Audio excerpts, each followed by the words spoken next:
Go. Maybe. Maybe not. Well, I'm going to dive right into this for those watching after we are done being live.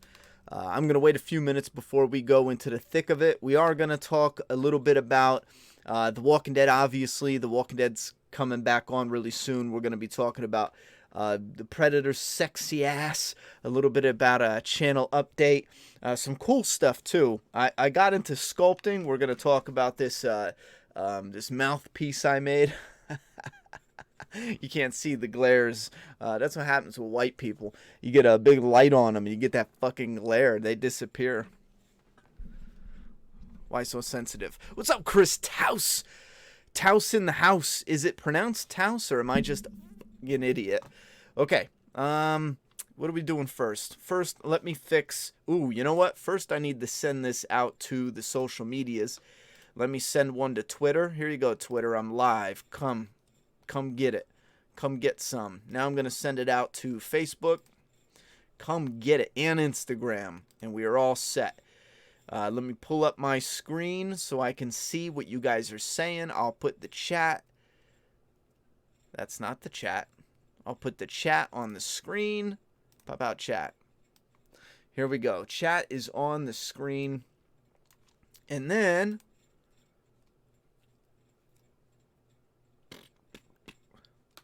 where is it? Where's the button? There it is. Streamlabs changed some stuff around, so it took me a minute to find it. There we go. There we go. I don't know why I was so hyped right there. It's like coffee kicked in at the last minute. There we go. Number one, brah. Yo, what's up? Map Mob members. We got Chris Taus so far. Any other mob members here? Map Mob. What up, Map fam? It's been too long. Sup, Ronnie? Can you do me a favor and hold off stream till after Preacher? Yeah. I'll be in bed by then, homie. You have to catch up. Preacher's back on, huh? I missed that. There must not be any big spoilers in the first episode. Yeah, they are airing the very first episode early. For those interested, it's on AMC Premiere. I will not be watching it as far as I know right now. I know there's supposed to be like bonus features and specials and stuff like that. I am contemplating, I don't know. My interest for The Walking Dead is kind of taking a hit. I think season 10 looks friggin' incredible. That's not really what I mean. It's just The Walking Dead has kind of, for me personally, it's just kind of the brand itself just kind of lost a special charm, a certain charm it had.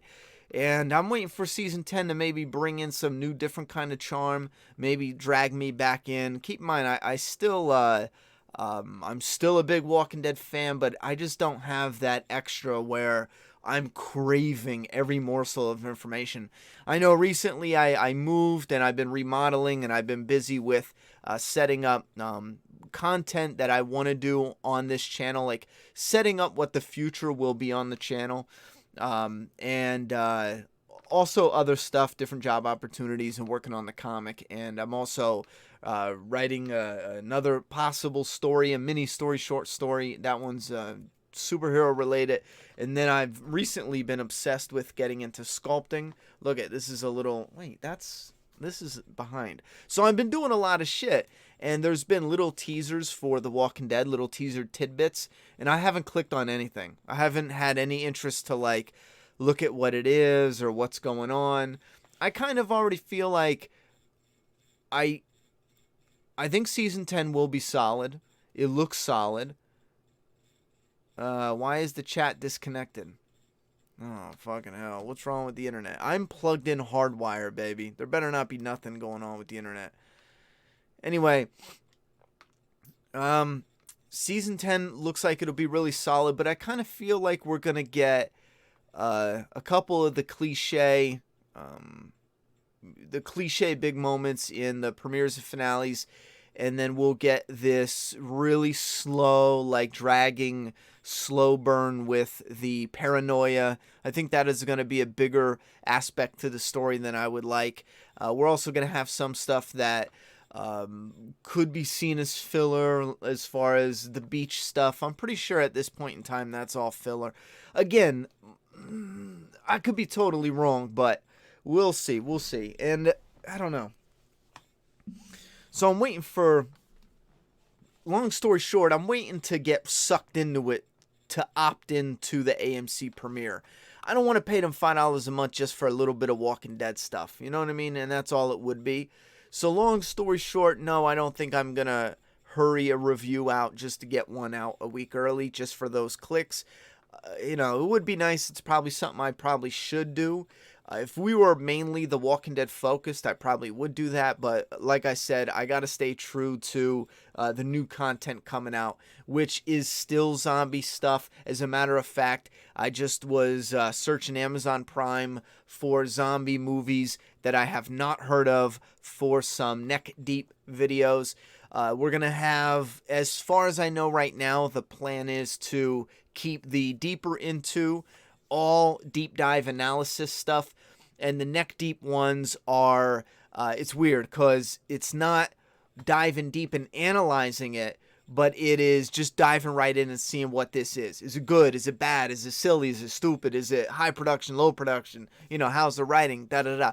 So it's more like a review on steroids, like a review documentary on steroids. We'll look at some of the behind the scenes, give you some information on if there's interesting stories on the behind the scenes. Not everyone's going to get that, but so we'll have the neck deeps, and we're going to have the deeper intos, or at least that's what I'm thinking in my head. And it's not going to be every single day, you know. We're going to have like a Speak Your Geek almost daily, every other day. Again, as far as how it's planned out right now, that's not to say those will always stay. Those, let's say in December or January, there's just no interest.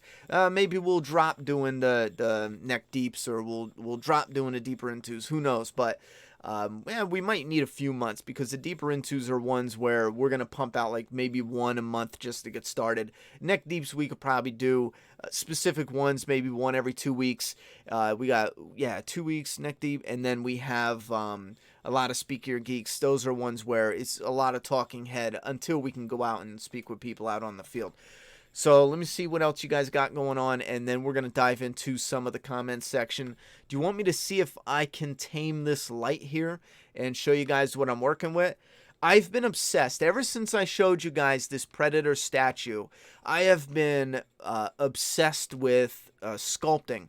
Because I've always had ideas for stuff that I really would like as far as merchandise, but weird and off-the-wall shit. Like, I've always wanted to do a merch line that was surrounded around the post-apocalyptic theme. Now, the original idea was shelves in the background. One of my ideas was to have concrete-style shelving units, and this was geared towards the collectors. For example, we would have shelving units that were straight concrete, and those were for city, you know, whatever you have in your collection. Then rubble was going to be another version where it is it was going to be rubble and broken down, maybe some vines. There was going to be a camp or woods version, and again, if you're seeing a pattern, you can do, if you have Jason figures, or if you have a big Jason figure collection, you would obviously buy that type of shelf unit. It's niche and it's for a certain market, but the idea was to come out with merch like that, and also to start coming out with merchandise as far as statues and figures and collectibles that fit that vibe. And then some weird things like E.T., the little E.T.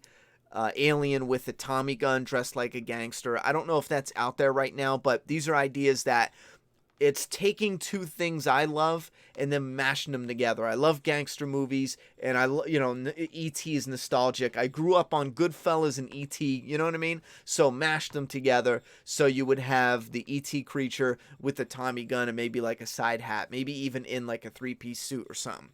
Ideas like that. I want a troll from Cat's Eye. If I can sculpt that, I want to be able to sculpt one of those and create those.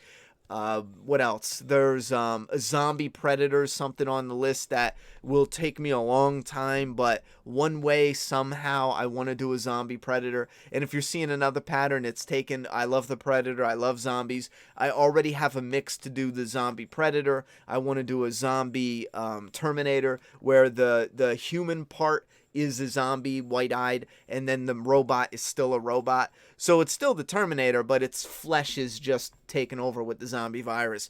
So I want to do like that'll be a bust, but I need to learn how to sculpt first, and I never sculpted in my life. Never, ever, ever. So I went to the craft store, and I picked up some sculpting materials. Oh, I'm trying to make a map logo. That's another thing. We're going to have map logos, and if I could do it right, the intro to Neck Deep videos are going to have the new map logo, which is, there's going to be 2 different versions. There's going to be one for t-shirts and merchandise, which is a little cleaner, which is just a smiley face with the map road sign going through the head of it, designed with a little bit of, you know, style. But and then there's going to be the one where we can put on bigger things, that's the zombie head and all that. Anyway, so I got this sculpting stuff, and I was learning how to do waves in the clothing. I'm going to paint this guy up, but it's just a guy who had his foot gnawed off. There's a bone here. He's dragging his bone. He's dragging his guts. Here's a little thing of guts. The guts wrap around his foot, and then they come out his gut right here. So he's got a bite on his fingers. You can see his bones popping out. He's got a little pus wart on his hand. But this thing is jacked up. It started breaking. I went with I don't want to say like a midget type, but yeah, I did go with like a midget type structure with the body, maybe more like a Funko Pop type, you know what I'm saying? So he has really stubby legs, and then he's stocky. He was kind of going to be like a Frankenstein type as far as the size. Anyway, he broke, and I had these really good waves in his clothing. That light is going to jack it up. Hold on. Yeah, you can see better. He had these waves in his clothing. This is what I wanted to learn. And again, I've never sculpted. I'm not a drawer. You know what I'm saying?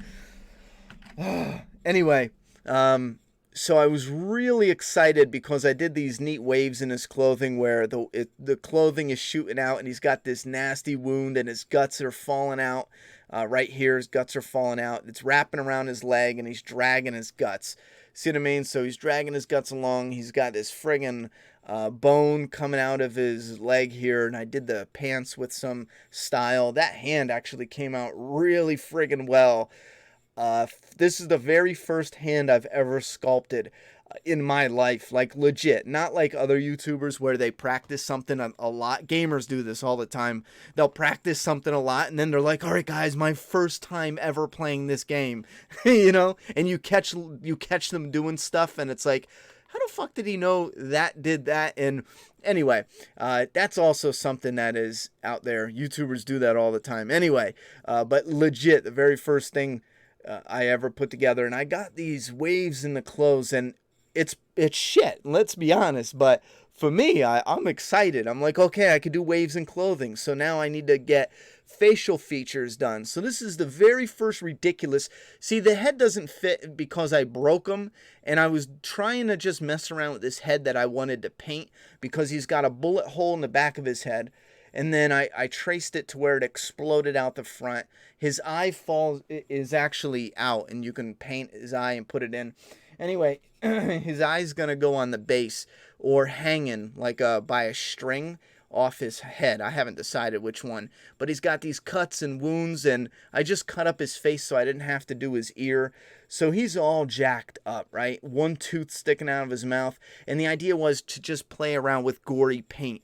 And his head didn't fit, and at this point I broke him, so I just smashed this head that did not go with the body right on. So that's why his head and neck look weird, because this head does not go on this body.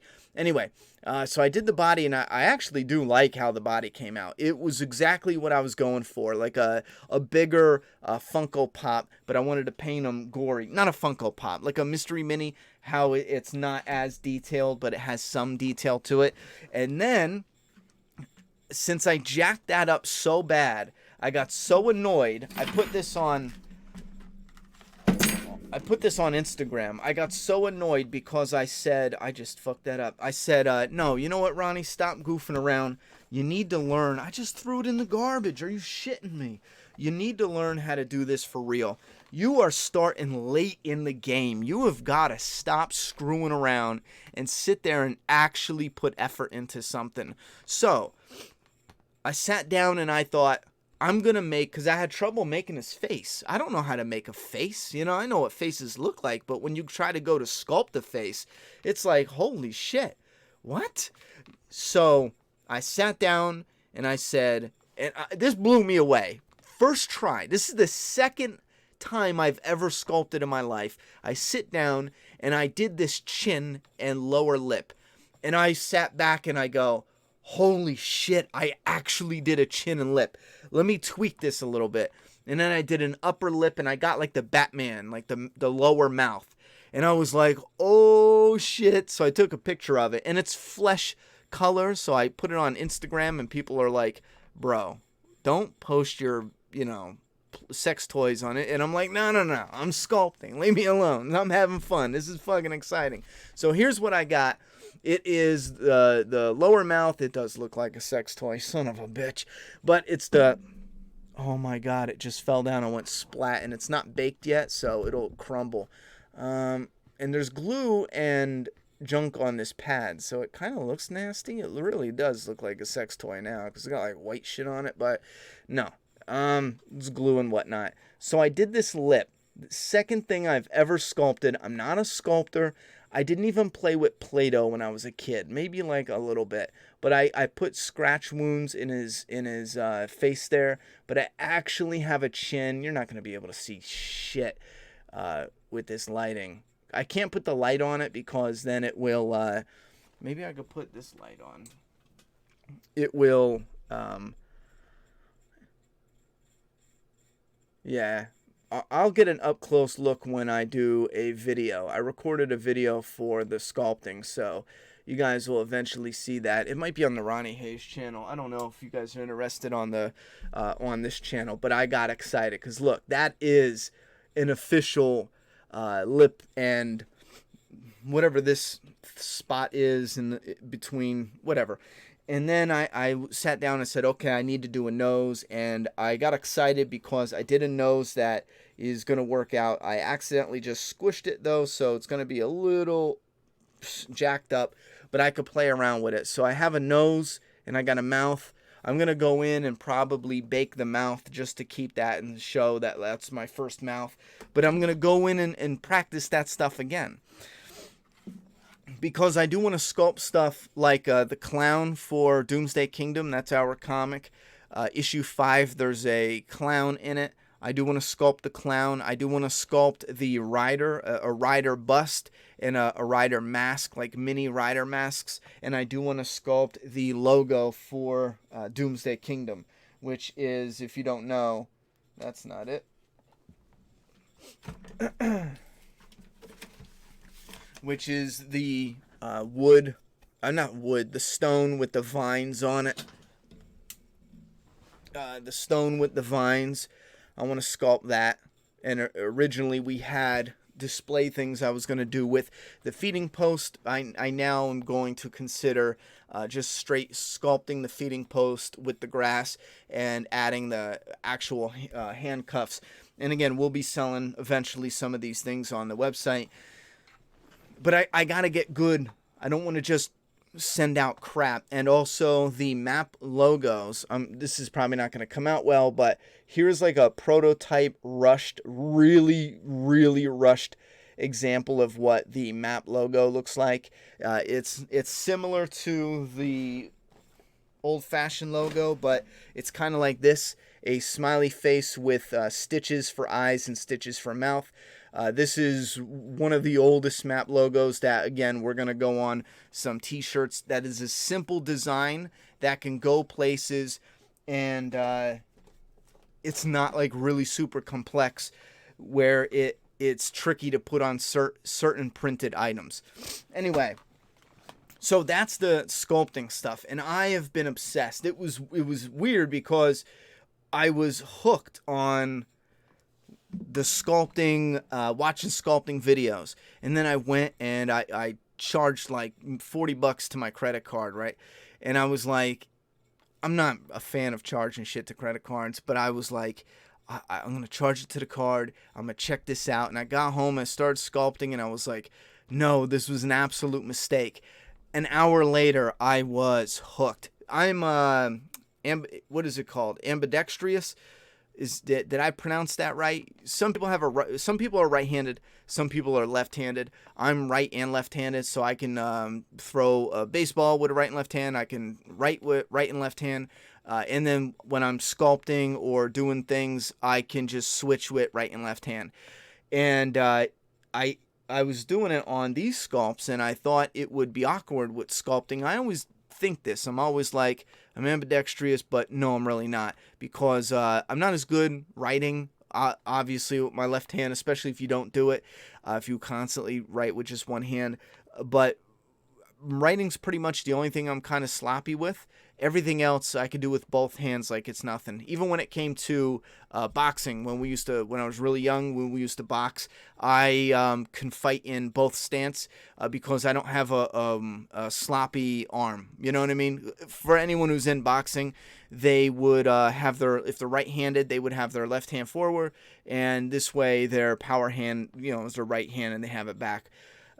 And for me, it's both. I punch right and left is the same. It doesn't matter. So for sculpting, I thought that was real crazy cool, because you could just be like zoom, zoom, zoom, zoom, zoom, zoom, and it's so smooth. I thought it would be real awkward. I do need to get some better tools and spinny thingamajigger, but I was looking up videos, and it's something that I'm afraid I'm not going to get good at quick enough, but I'm fucking hooked. It's so fun. What is this? We got a dono, Deagle9 with a $2 dono. Do you like Trev's Chan too? I don't hate Trev's Chan too. I'm not sure what you're looking for there. I can't lie to you and say I watched Trev's Chan. That's not a personal thing. I've been out of the loop when it comes to watching Walking Dead content for a while. For a lot of Walking Dead content. I mean, it's real scarce. It might be something with a specific video. Like, I think there was something with Fear the Walking Dead. One of the ones I hated so bad. And I was like, I got to see what other people think. So I would, and I think he loved it. And I was kind of like, fuck you, bro. I was like, I hated that episode. Why do you go so easy on it? But no, I have nothing against him. He seems like a, regular, normal, geeky kind of guy. I don't have any problems with him. He doesn't talk about politics, as far as I know. He's not an SJW, or at least a psycho.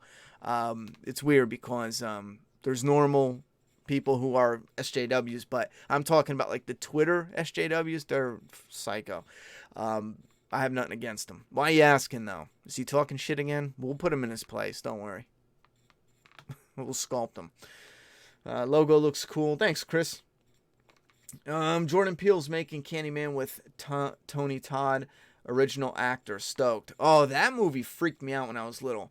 Clone a Willy? Not really sure. Ronnie, there's supposed to be 30 minutes of The Last of Us 2 news at Sony's Gamescom September 20th. Blah, blah, blah. Yeah, I posted that on Twitter or Instagram. I am hyped. I'm not kidding. When Last of Us 2, no matter what we have going on, same deal as with Days Gone. When Last of Us 2 drops, no matter what is going on in the world, we are here. And I mean in entertainment. If there's some like dangerous world shit going on, life stops, real life kicks in. But as long as we're just chilling, no matter what's going on in the world of entertainment, everything stops on this channel, and we are streaming The Last of Us 2. From beginning to end, as quick as I can. I'm sorry, I just don't need no shithead ass muncher to just play the game or watch the game and then go and say, hey, this happens at the end of it, Anyway, Southpaw and Orthodox. Yeah, sounds about right. Southpaw, I know Southpaw. Orthodox, I always forgot the other one.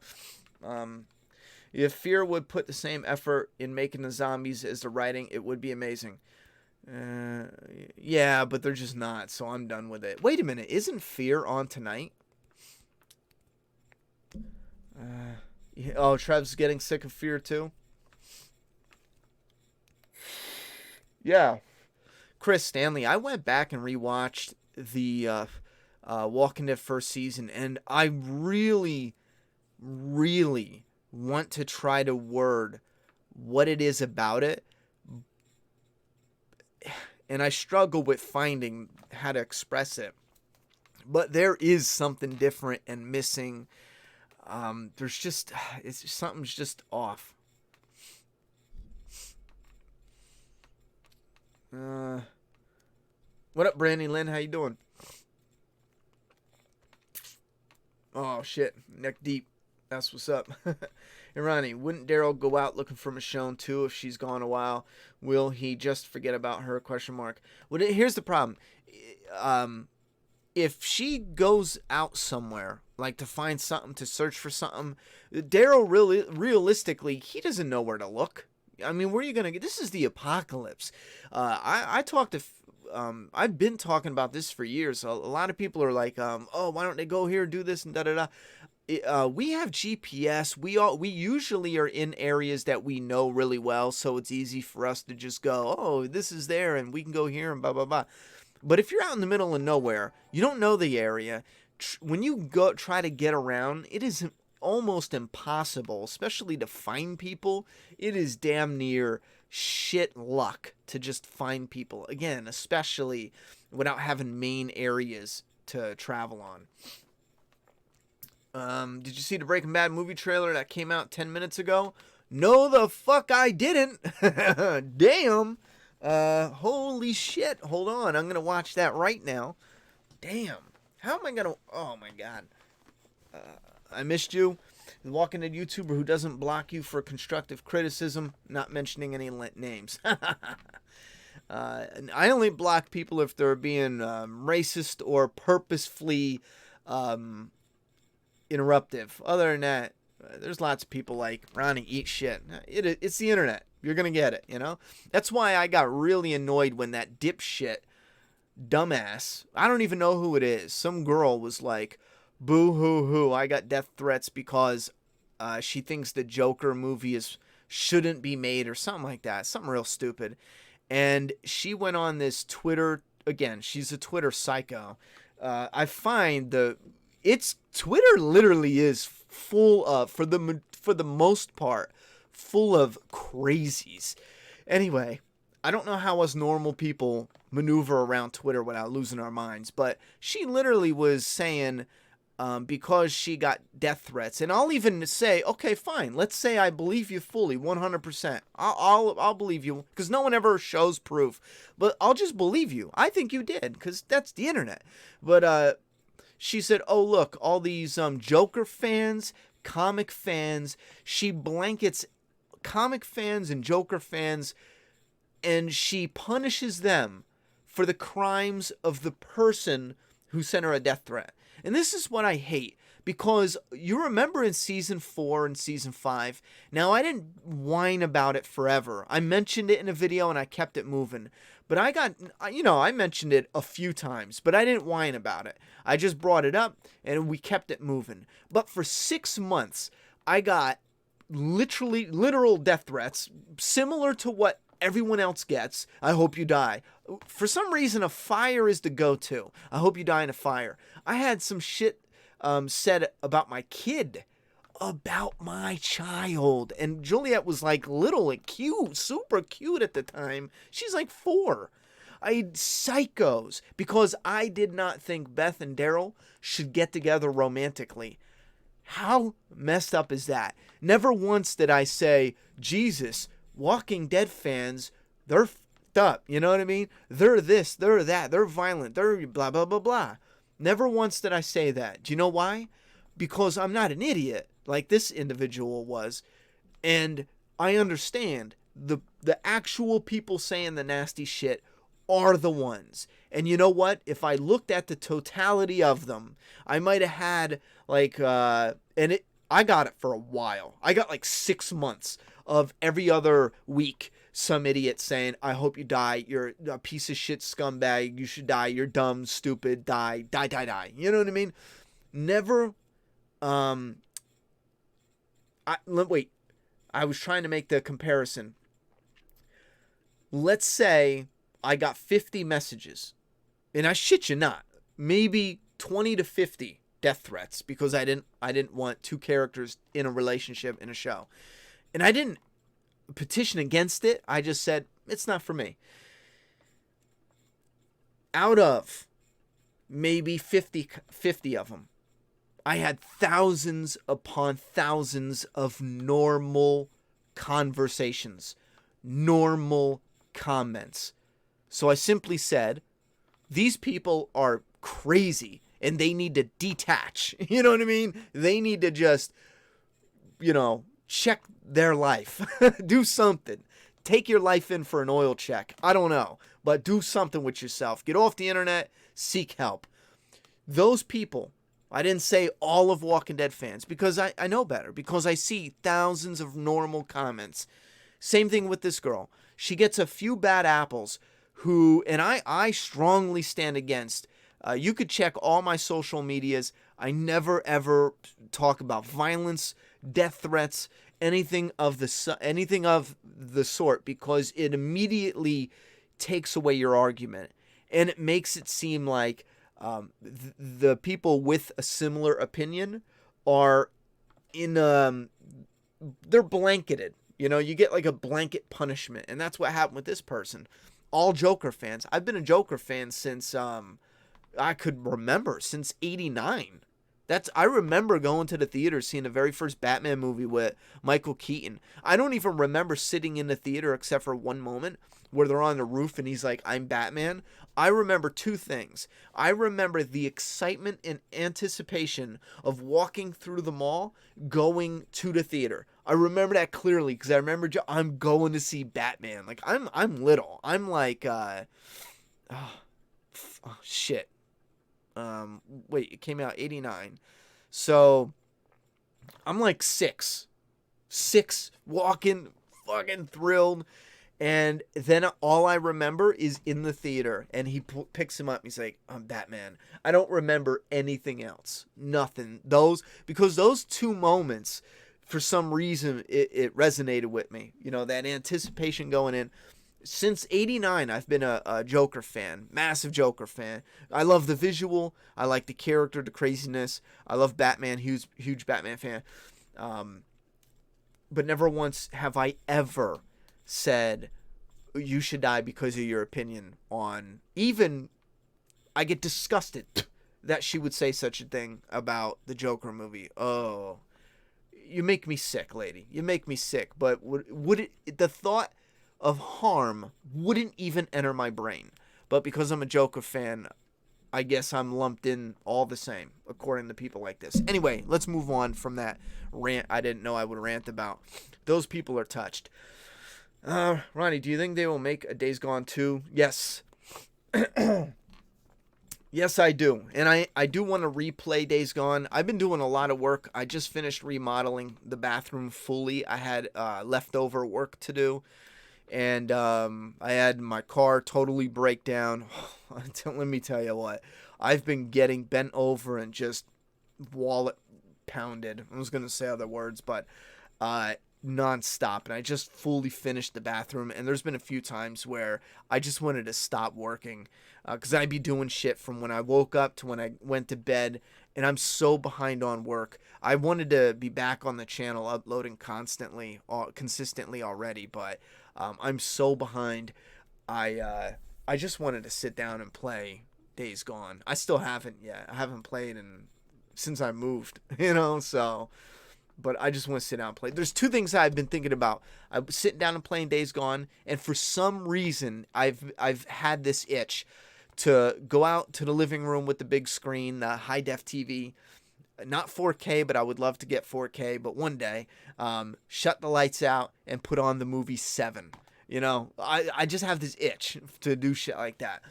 That movie in particular, I like that movie. But anyway, because nerds feel tough when they're behind a computer or some kind of portal communication device. Well, it's not just nerds. In general, again, that's another tricky one. Unless you're just calling everyone who talks like that a nerd, I get it. But that could be a little confusing because it's not even just nerds. We really don't know. There's people who never never get into the comics, who just like Joker in the movies, and not even all the Jokers, maybe one or two Jokers. And they're just regular people, not even into the comics or nerds or anything. And they are just edgy kids, jacked up, mentally, what's the word I'm looking for? Divergent adults, You should definitely check out El Camino trailer. It's only 1 minute long, but I'm hyped. Yeah, I'm going to check that shit out. Let me check that.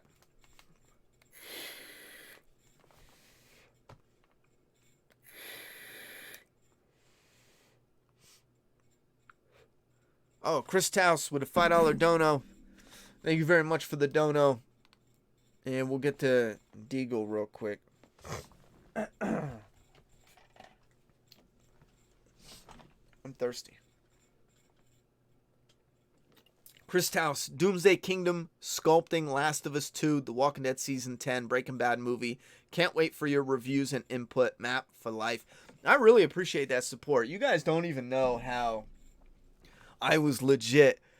Because YouTube is like this, Not for everyone, but for a lot of channels. It's like if you don't upload, once a week, you're done. And I was so thinking, like, at this point, I shouldn't even come back. People are going to be like, who the fuck is this guy? You know what I mean? But I'm like, fuck it. We're just going to get back to it.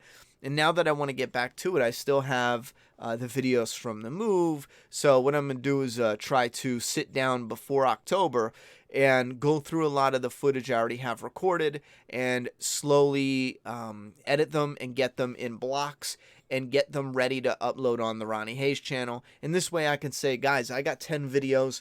I'm going to do a video a day for 10 days. And then on the map channel, I'm going to do a video here and a video there. And then in the meantime, in those 10 days, hopefully I'll be able to go back through some old footage and then also cover some daily news topics that we want to discuss. And again, that is to help get the algorithm kickstarted. And once we kickstart the algorithm and we're back to, getting recommended and stuff, we can focus fully on some of the more polished stuff here and some of the more raw and raw, random, whatever on the Ronnie Hayes channel.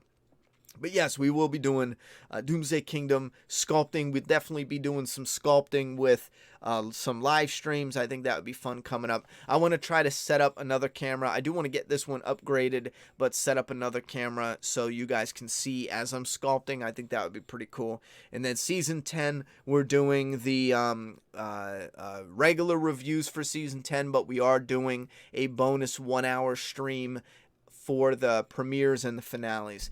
And then the Breaking Bad movie, I'm doing a video on that. And then, yeah, that's pretty much it. So we are covering everything you talked about there, Chris.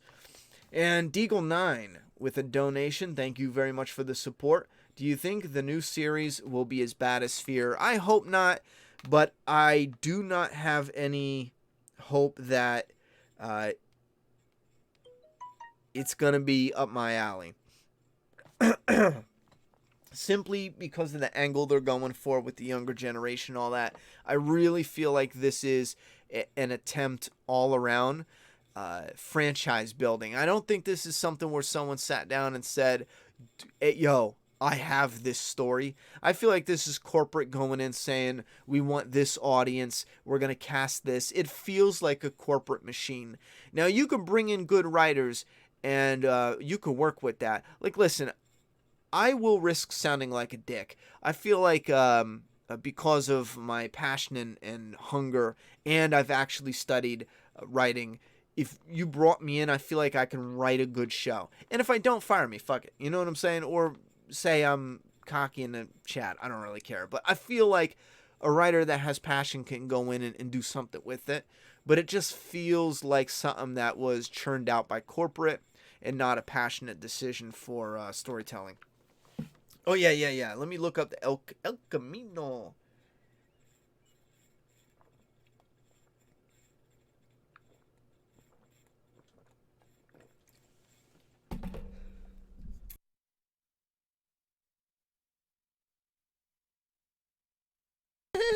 Here it is, baby. Oh, he looks scarred up.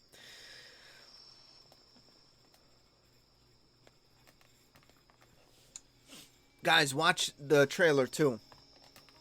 Right now. Watch it with me.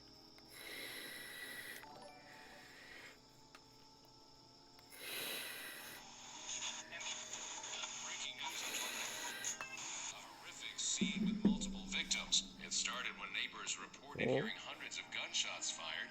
When Albuquerque police arrived, they discovered the bodies of 9 male victims, many shot multiple times. Veteran police officers calling the level of carnage, quote, staggering. Apparently, a remote-controlled machine gun was used in the killings. Investigators are searching for a person of interest who fled the scene. Anyone with information on this massacre is asked to call police immediately. Scarred up. All right, hold up. 9 male victims. So does that prove Walter White is dead? Breaking Bad ending. I know a lot of people probably already did this. Breaking Bad finale.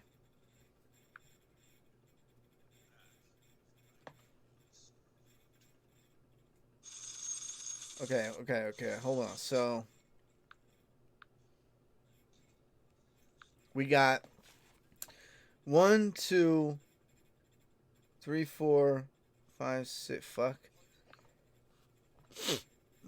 Just Jack. 1, 2, 3, 4, 5, 6, 7. Fuck.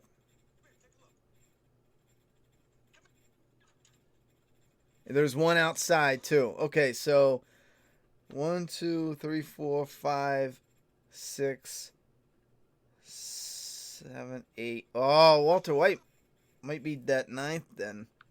I know he's like dead, but there's a part of me saying, why fucking have Breaking Bad without Walter White? I mean, come on, man. I know it was a perfect ending, but they're making a movie, so what the hell?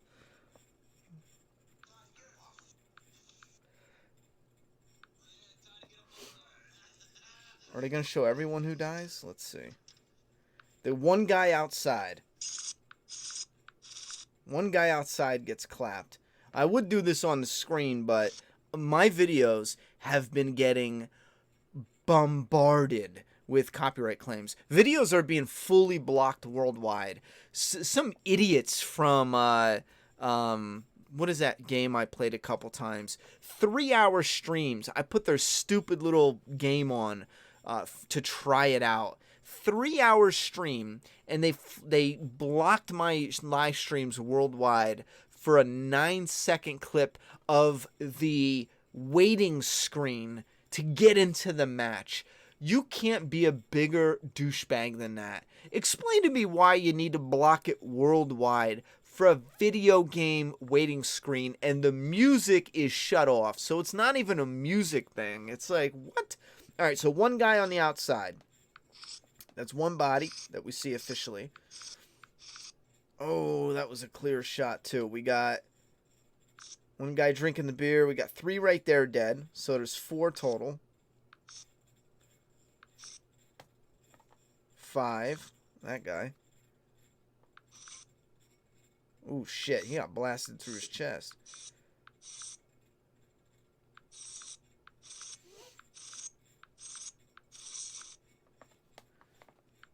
Shit.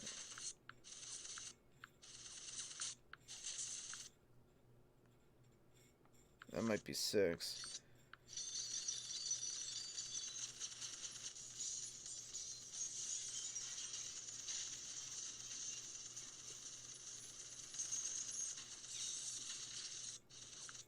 Damn.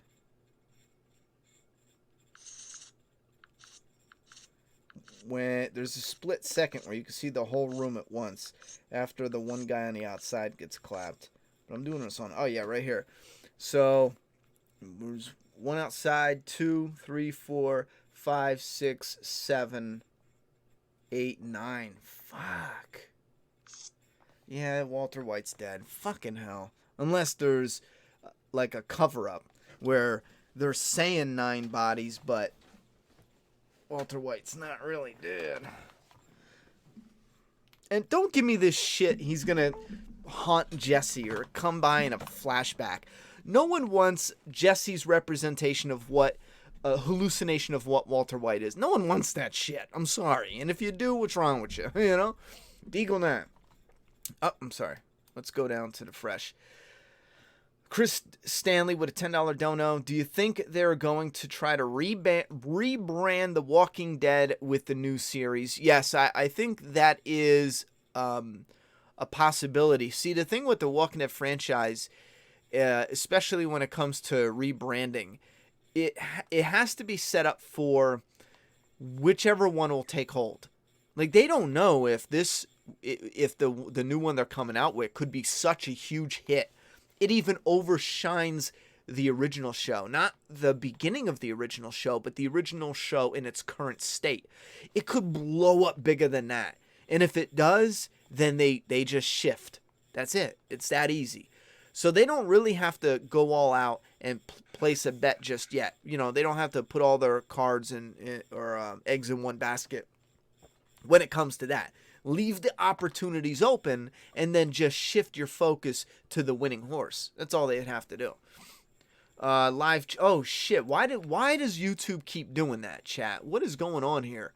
They changed it, so you now have to click live chat. It used to be, thank you very much for the heads up on that. It used to be default live chat.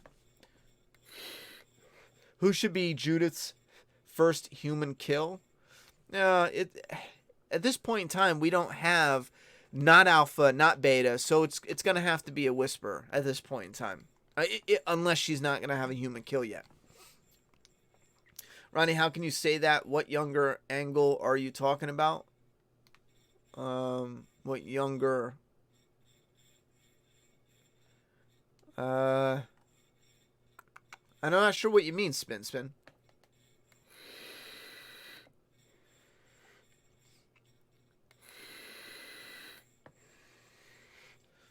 Fear went from one first-person camera gimmick to 3 people with them tonight. It was just bad. What do you mean by that? That's what? I mean, that sounds sketch. Sounds suspect. I think AMC executives think their Fear audience is stupid or something and will accept complete crap. Not necessarily the crew working on Fear the Walking Dead. Probably. I know some of the crew's doing, a good job, but I don't think the writing's there. I think there's a lot off with, the writing's a big issue. Ronnie is sculpting. It's another reason why he could have been Dwight in The Walking Dead. Oh yeah, Dwight sculpted some shit. Grace Randolph is a woke SJW piece of shit. Yeah, I heard her say something about Rambo. I've watched a few of her reviews, but I don't know. There was something about some of the reviews. I forget the details, so I'm not going to get into it. But some of it was like, I kind of feel like she went easy on that because, she has to keep getting invited to certain gigs. There was one particular review where there was something that was almost unanimously hated by like almost everyone, and she was kind of like, "Oh, it wasn't that bad," and I was like, "That's not a sword to fall on." But yeah, I saw as soon as I think it was the Rambo one, I was like, "I'm never watching this chick again. No, get out of here. Go, whatever. You're an idiot. Shut up." And you know what? We had people like that back in the day. I remember I was a massive fan of gangster movies when I was growing up. And I'm also part Sicilian. So I remember certain Italians would throw a bitch fit. They would throw a bitch fit about Italians being represented in the... some Italians were mobsters. They were in the mafia and they killed people. Yet, it's racist to show Italians in movies as mobsters. It's not saying everyone is a freaking mobster or a criminal. I mean, in my family, we have a set specifically that split off from the criminal element, and it was upstanding, Italians that worked legit jobs, and they looked down on the criminal side, but then you do have that criminal element. And again, this is old. It's probably dead by now. I don't know of any. So in the olden days. So that is a lot of, Italian culture. You have some that are connected to organized crime, some that are just criminals, some that are just thugs, and you have a lot that are regular ass people, doctors and lawyers and carpenters and mechanics and plumbers, and you name it. That's how it is. But if you're making a mafia movie, chances are most of the Italians are gonna be mobsters, and it's kind of how it goes. I heard, I haven't seen Rambo yet. I'm actually taking my grandmother. Well, my mother is taking my grandmother. She beat me to it. I was going to take her, but then my mother was like, I'll take you, because her birthday just came up. And then I was like, well, I want to come too, because I want to go see Rambo. I was going to take her first, but anyhow. So we're going next week, maybe. Anyway, if I can get a sitter. Anyway, and I hear people complaining about how there's the Mexican drug cartel are portrayed as like rapists and murderers. And it's like, you realize there are Mexican drug cartels that are rapists and murderers. It doesn't mean everyone from Mexico is a degenerate or terrible person. I remember I went to a mission to Mexico. It was the slums, and there was certain areas that would whistle and call the girls over. And if they were able to trick you into coming, they clubbed you, raped you, beat you, and threw you in an alleyway. That shit happens. I mean, look up fucking Boys Town. That's a real thing. Legalized prostitution in Mexico. We went there. It was a mission for a church thing. And I was actually made to not go. I had a bit of a temper, and I was told to stay back. I think it was me and someone else. Not that I knew, but to supervise me. So I was only one back at the hotel or whatever. Because I went with, there was a lot of people like really into the church, and I kind of just like tagged along. And it was a smart idea, though. I probably would have lost my temper and got shot, because they don't play around. You pull into the border. I know we had brought in like goodies and shit. We were going right into the slums. And, you get up, they got their machine guns and all that. They grab you out, pull you out. They search the shit. Okay, you're good. Get back in, But yeah, they do that. That's not, every Mexican is not a degenerate piece of shit. But no, our guides were like, because I was with 2 girls at the time, and they were Mexican descent, and they lived, close by, like second generation Mexican American, however that goes. First generation, maybe. I think that's how it works. And the guys were whistling, calling them over. And I didn't speak good Spanish, so I was like, "Oh, what's going on here?" Because it sounded weird. And sure enough, the guide was like, "If you go over there, they're gonna club you, drag you in the house, and fucking rape you." You know what I mean? Maybe all of you. And that's me and the 2 girls. So it doesn't mean, that just means like we ran into a piece of shit. But when it comes to movies, I don't know why people just don't shut up and let us have all types of movies. If you want to find out who the weirdos and wackos and perverts are, let all movies, again, within the bounds of the law. You can't have, I hate when you have to say shit like that. It's like, everyone just, do what makes you happy, and you get some idiot saying, what about serial killers? And it's like, bro, come on. Preacher series finale next Sunday. You should give it another shot. Garth Ennis is such a good I can't. Not right now. I did like The Boys. Yeah, I can't start this late in the game, and I already got so much work piled up. I'm not going to be able to catch up for a few months now. No mention of the most wanted drug lord in America's dead body. So that's a good sign.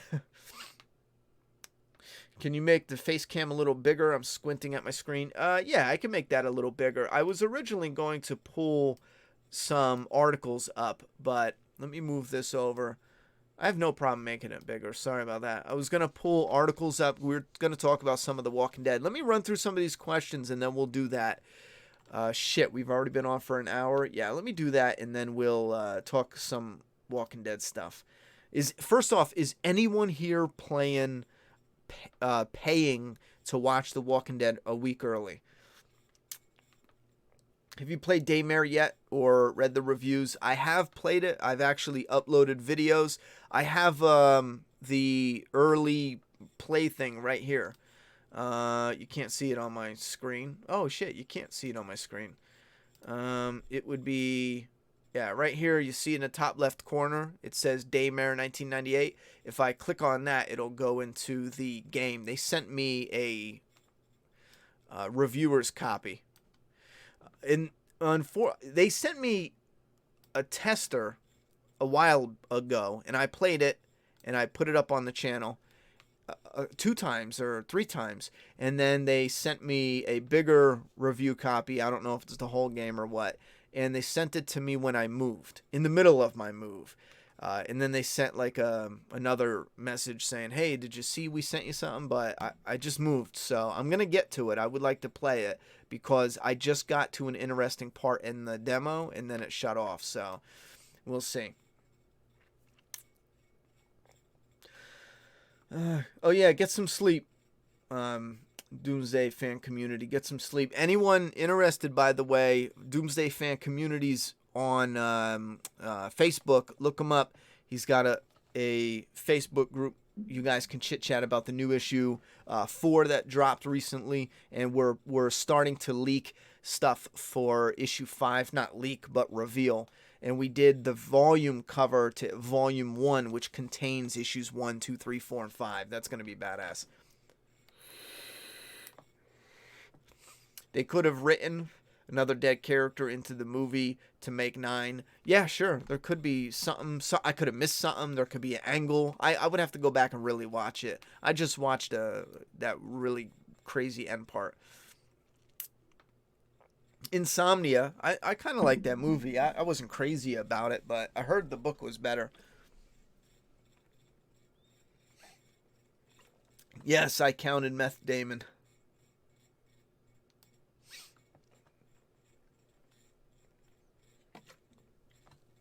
Fear adds color to the show. That alone would make it 10 times better. Yeah, that's one thing that Fear is failing at.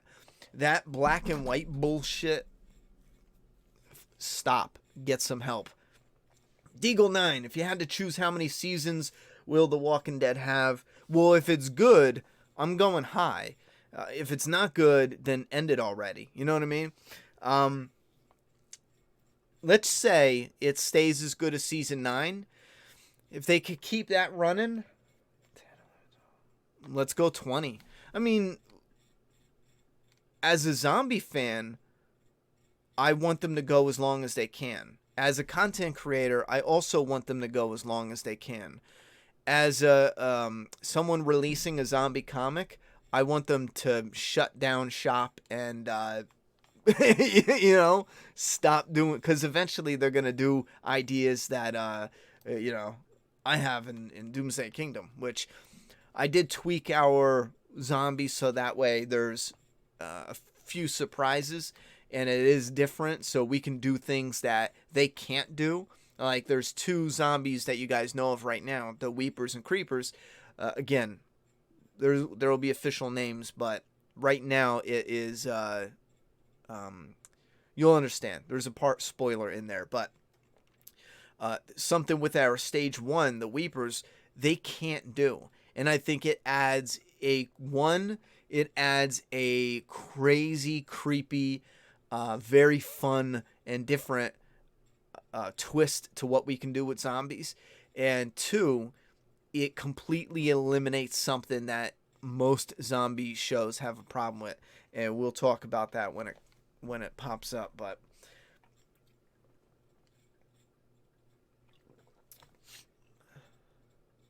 oh, okay. Yeah, Grace is an airhead.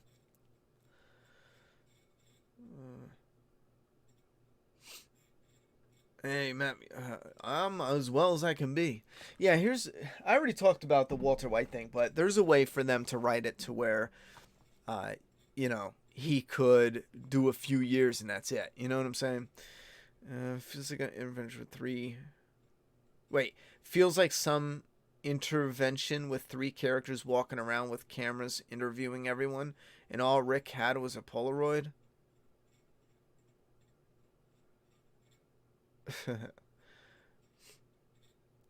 I heard of the show Power.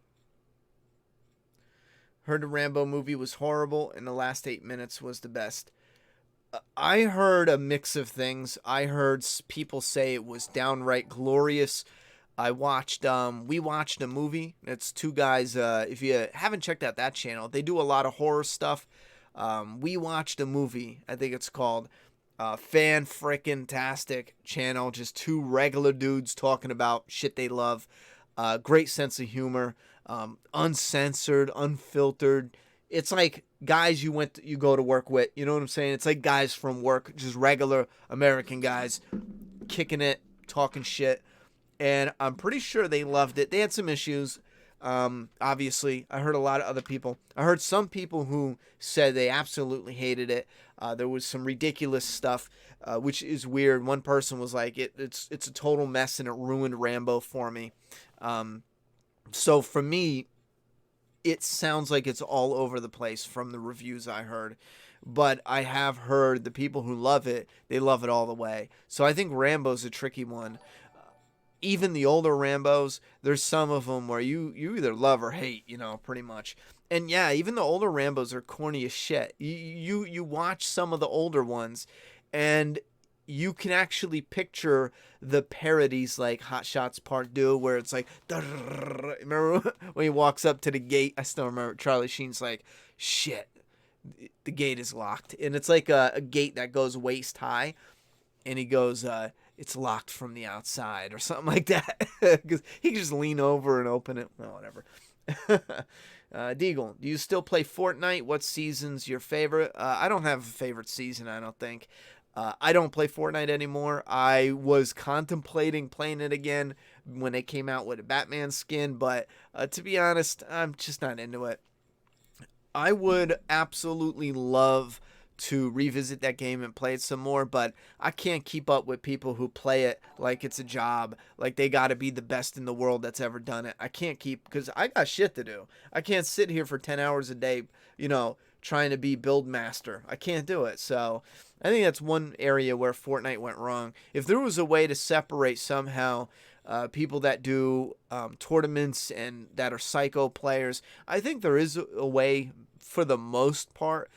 There's a way to do it where you can actually go by your kills and not wins. Wins don't count. Again, you can throw wins. You can get 20 kill games back to back to back and just let the guy at the end kill you.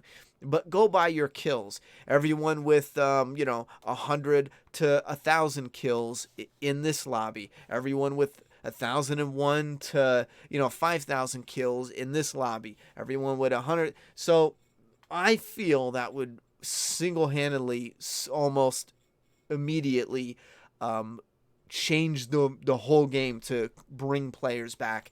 If I played with players that were in my bracket, in my skill bracket, it would still be challenging, but it wouldn't be ridiculous, frustrating nonsense. And that's what it is now. It's just frustrating.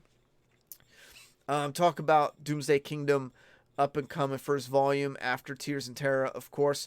Well, that might be an older one. We did just mention volume 1 for Doomsday Kingdom. I will be doing a video showing off the cover, maybe discussing some things. We do have to do the artist commentary. That will be coming up. And was there anything else? I think there was something else I wanted to do when it came to Doomsday Kingdom, because Issue 5 is an important one. And again, this is kind of tricky because I don't want to get into any spoilers when it comes to what's coming ahead, but issue 1 is kind of like this weird, different, it is a tease at, if you invest in the long run, it's a tease at just a small taste at what is coming up. You see characters in gear. Everyone's wearing mouth. And again, there's reasons for that. Everyone has half masks on. There's an actual reason in the story. I think some people will find that reason to be fucking awesome. And it's so simple.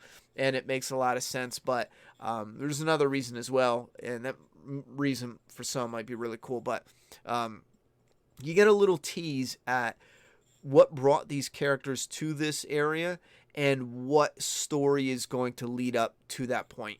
And then issue 2 is kind of like the real issue 1 in a way. And it is classic zombie, regular day. You see these people. And then we get into the a small breakdown of society. And we hit a point in issue 5 where this is the about face, where we just take a left turn, and the pacing is also really cinematic in the first few, like especially in issue 1, where we wanted you to sit with the rider and walk. Normally in the comic, he's on the horse, he gets down and he's at the feeding post. Keep it moving, boom, boom, boom, pack the story in there. But issue 1 is done purposefully with the following him out with this prisoner. And again, that's going to be more, I think, impactful when you reread it, because then you'll know everything about the background of the house, the car, the friggin' everything, the prisoner, the person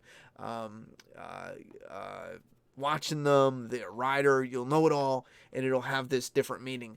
It'll almost change the whole dynamic of what's going on.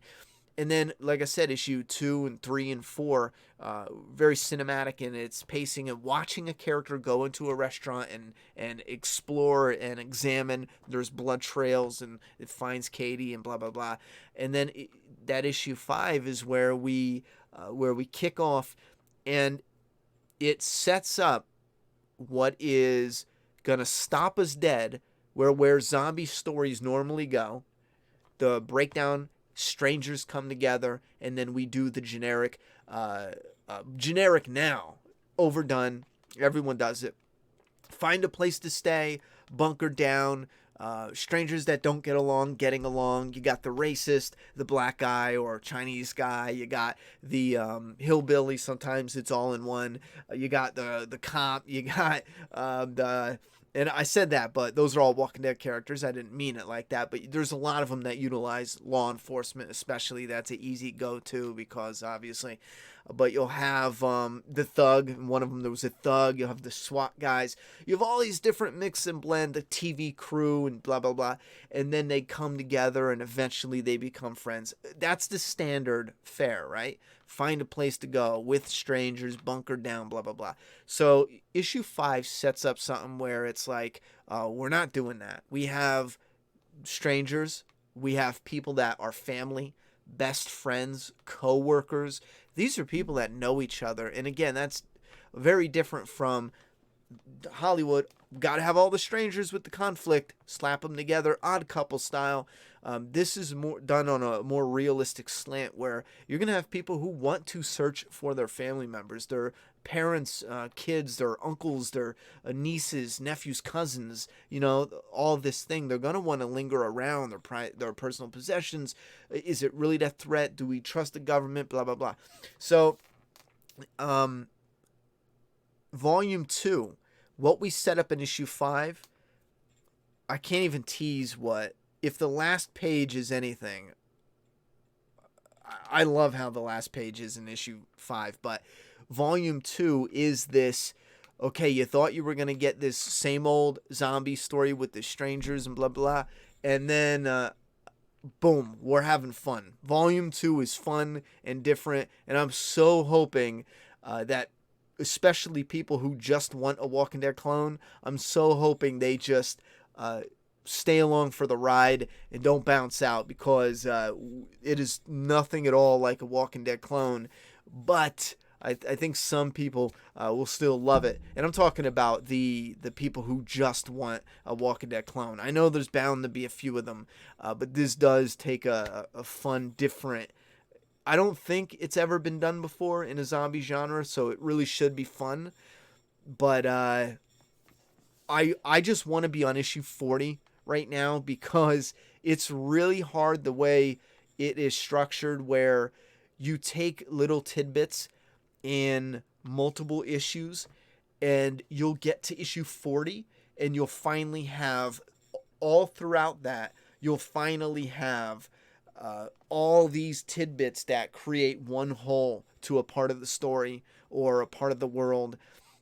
Again, it's done purposefully because I love that shit in writing. I so absolutely go bonkers when it comes to stuff that is set up and then you kind of grow it along the way and it becomes a bigger thing. Like, for example, in The Walking Dead, where they find the governor, we get a lot of this in storytelling where our characters go through all this story elements, and the writer needs something new, something fresh. Let's mix it up. We gotta have a bad guy. We gotta have this. So what happens? Out of nowhere and instantly, they see a helicopter, they run into the governor. They find Woodbury, run into the governor. And this isn't a diss at The Walking Dead. This is with almost all writing now. Not always. All writing does this. It's not so much layered. Sometimes it's layered. The Walking Dead did a really great job, I feel, with The New Beginning, The Whispers, because it was very layered. There's a lot of different things going on, and I think that's why I thought it was some of my personal favorites. But in the beginning, it wasn't as layered in a lot of places. For example, they see a helicopter, boom, we get the governor. Now we have this instant threat. With Doomsday Kingdom, I was going to say Days Gone. With Doomsday Kingdom, we saw a panel where it's chaos and destruction and a random body. Our Katie and Tristan are trying to flee the street, and a random body falls from a high-rise skyscraper and splat right on the ground right in front of them. And they were like, oh, shit. Like, it's random and out of nowhere, and it means nothing in that moment except for, why is the guy tied up? Why is he gagged? Someone gagged this guy, a living person, not infected, not wounded. A living person was tied up and thrown headfirst off a building. What? Who does that? What is that? So our characters bounce, and you're thinking, I want to know what that is. And the thing is, it would be ideal to just go, okay, here's what it is, and then keep you moving. But we will, and this is what I go nuts over, we will come back to that. We will see other things like there's one gang in there. There's a bank robber in there. In one of the issues, a bank robber runs into restaurants like, give me your money. We will find out more about that. So when you reread it, and you see Tristan dodge a cop car, it's a zombie thing, you're thinking zombies. But that cop car's going to the bank robber, But we don't tell you straight up because, again, these are little tidbits that all throughout you're eventually going to get with the rereads. So that is connected to the bank robbery. We got the guys coming in later on. You will find out more about the bank robbery and what happened there. And that plays a really important part in the story that, in my opinion, has such a fun spin on it, and is connected to what we do story-wise with the structure of a zombie genre, that I can say. And I've tried to watch as many as I could. Correct me if I'm wrong when we get to it, but these certain things that happen have never been done before in a zombie story. And I don't say that like, woohoo, look at me. I say that as a fan writing something that I think, or I hope fans will enjoy as well. I think it would just be so much fun. And that's why we're incorporating it into the story. And again, without spoilers, once volume 1 is done, I think we can tease a little more of what's coming with volume 2. But volume 1 has some of the hoorah, there's some big reveals in issue 5. I think issue 5 is a big reveal moment. We find out some shit. Why are comments hidden? The government was so evil. Yeah, he was pretty evil. And Kirkman did admit, and you have to keep in mind, Kirkman admitted, I don't want to knock on his writing, but he did admit he was nervous. I forget, I don't want to put words in his mouth, but I remember an interview where he straight up admitted he was worried about readers and the story dragging. And you could tell, and I understand from a writing standpoint, I understand what he was thinking, because he had a love triangle and some other... I thought it was kind of weak as far as, and again, not writing weak, but as a reader, I wasn't all that interested in it. I didn't care about the writing. I thought some of it was flippant. It was just like Michonne shows up and sucks a dick. It's like, what is that? Just some other, I don't care about the love triangle. I rarely care about love triangles. that are just simply love triangles. I do love what Carol in the comic did. That was badass. Too bad we didn't have like just a random character do that. That would be, the idea was still cool, but anyway.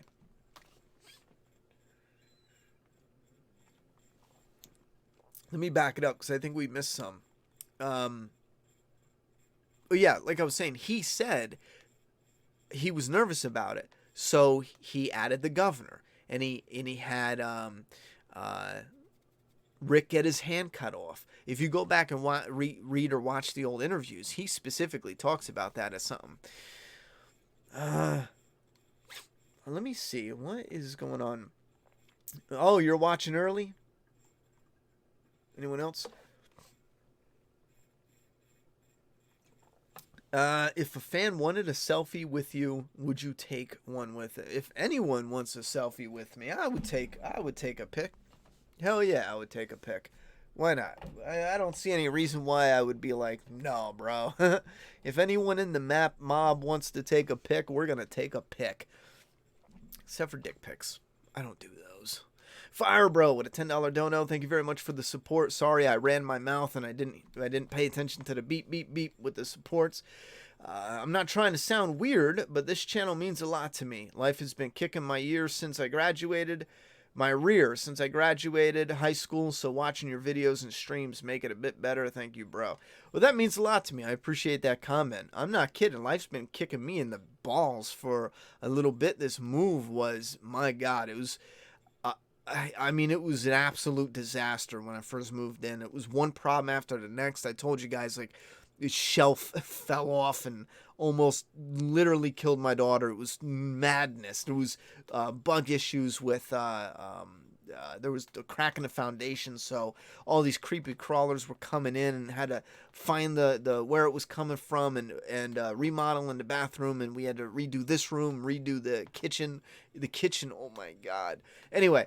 And then the car breaking down and other financials. I took out debt. I created debt, thousands of dollars to put internet in, but just fucking madness. And there's been times where I'm like, man, these people don't want to hear from me. You know what I mean? I don't have anything interesting, blah, blah, blah, blah. So it means a lot hearing that. I appreciate it.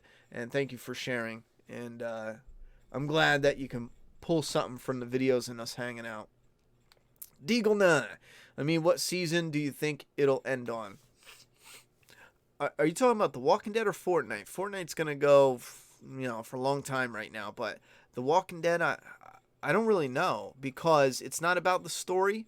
It's going to go as long as they can do it. So, yeah, I would say if they can prop up the new series and it's really popular, then maybe The Walking Dead will end in season 12 or 15. But if not, I think the original show could go to literally 20 seasons and only Daryl's left or some shit like that. I love me some Wham. Yeah, we watched a movie. Yeah, you know what? I think someone said, do you watch Wham? Like a few weeks ago, and I was like, what the fuck is Wham? I forgot they do that Wham, WWAM, because I'm always listening, never seeing it, and I didn't put two and two together, but yeah, now I probably sound like an idiot. Movies are subjective, let's face it, your opinion is not my opinion, and vice versa. Yep, I agree with that, absolutely. It's hard to figure out where that went in our discussion, though, because I was running my mouth for a minute. It's Rambo. As long as it's not woke, it's Rambo. You know what you're getting when you go watch it. Well, that's another thing. Rambos, even the last Rambo, I was like, holy shit, it's got gory. I mean, this is like slasher gory. I mean, I wasn't like, well, boo-hoo-hoo, because I don't mind gore. I'm a zombie fan. What do I care if people are getting their heads blown off and body parts exploded? But to especially after that, to go into Rambo and say like, the bad guys are Mexican, the gore is off the hook. I mean, at what point? I mean, really? And that I do disagree with. When you're a reviewer, if you're going in watching something that is gory, you got to review that without without holding it against them. Imagine if I go to review a comedy, and you can't just, because it's gore, it doesn't count. If I go in and review a comedy, I can't say, oh, well, it's too many jokes, so I'm just going to have to say they went a little overboard with the jokes, blah, blah, blah, blah. You know? It's a comedy. I wish it was a little more serious. Like, you go see an Adam Sandler flick like Wedding Singer. They have the serious moments, but if you were like, the comedy needs to be taken out, with a drama, same deal. When you're going to something that is blood, gore, guts, action-packed, shit blowing up, you can't just say like, well, there's shit blowing up. It's got to be molded in a way that fits what you're going to see. Sure, you could break it down after and say, now, listen, guys, I hate gore. I hate blood and cursing and blah, blah, blah. So I'm going to have to say that for me, that's not the blah, blah, blah. The blah, blah, blah, blah, blah. Deagle 9. New Rambo was awesome, like an R-rated Home Alone. That's funny. Why is Rambo Home Alone? What material are you using to sculpt with? I'm using Palmer clay. It's called Sculpey or Sculpey. Polymer clay. I think it's polymer clay. El Camino looks fire. I've been watching you since The Walking Dead Season 5. Keep up the good work. Thank you very much for the support. Why haven't we seen more of those behind the scenes reading the script from some of the cast in prior seasons, like with Carl? Well, new showrunner, they might be mixing it up with new promotion as well. AMC is probably really eager to get other promoting done. Oh, you know what? There's a few articles. Let's dive into those. Let me read this here. If someone tells you that you should do something in Doomsday Kingdom and you really like the idea, would you be willing to do that idea or no? That gets a little iffy. I mean, I would rather not hear ideas, mainly because there's so much done, and squeezing it in, not only that, is it's like, I got this. Now, if it was, hey, here's an idea, no ninja zombies, I got you covered. There's no ninja zombies. As a matter of fact, I think you'll like what we did about silent zombies. We fixed that, like Killer. You'll see. You'll see. It's actually addressed. You'll dig it. Anyway, ideas like that. But if someone was like, oh, we got this idea for a story arc, do this and this and this, I'm good. Plus, I don't know some of the legalities on that. I thought ideas can't be copyrighted from what I understand. Some people were saying some other shit, so yeah, I'm good. I'm pretty much good, though. Well, I appreciate the offer. Have I heard about Dead by Daylight? Yeah, my daughter used to play it all the time. Actually, Brandy plays it as well. Where'd she go? She's still in here? She streams it on her channel, but it's just not for me. I like to goof around with a few friends, but overall, it's not. I'm going to hide that weird shit. You passed my question, mate. Not that far up. Guys, another thing in the map mob. This, I don't know why people do this. All you have to do is rewrite your question. If you copy and pasted your question, I could have simply read it again. I'm going to break your balls because this is a YouTube how it works. You got to know how it works. Just re-put your question in, because now I'm going to have to go hunt for it. Where is it at? Sometimes I find it easy. Sometimes I don't. I mean, can you please re-put your question there, bud? Because I'm not going to hunt for it.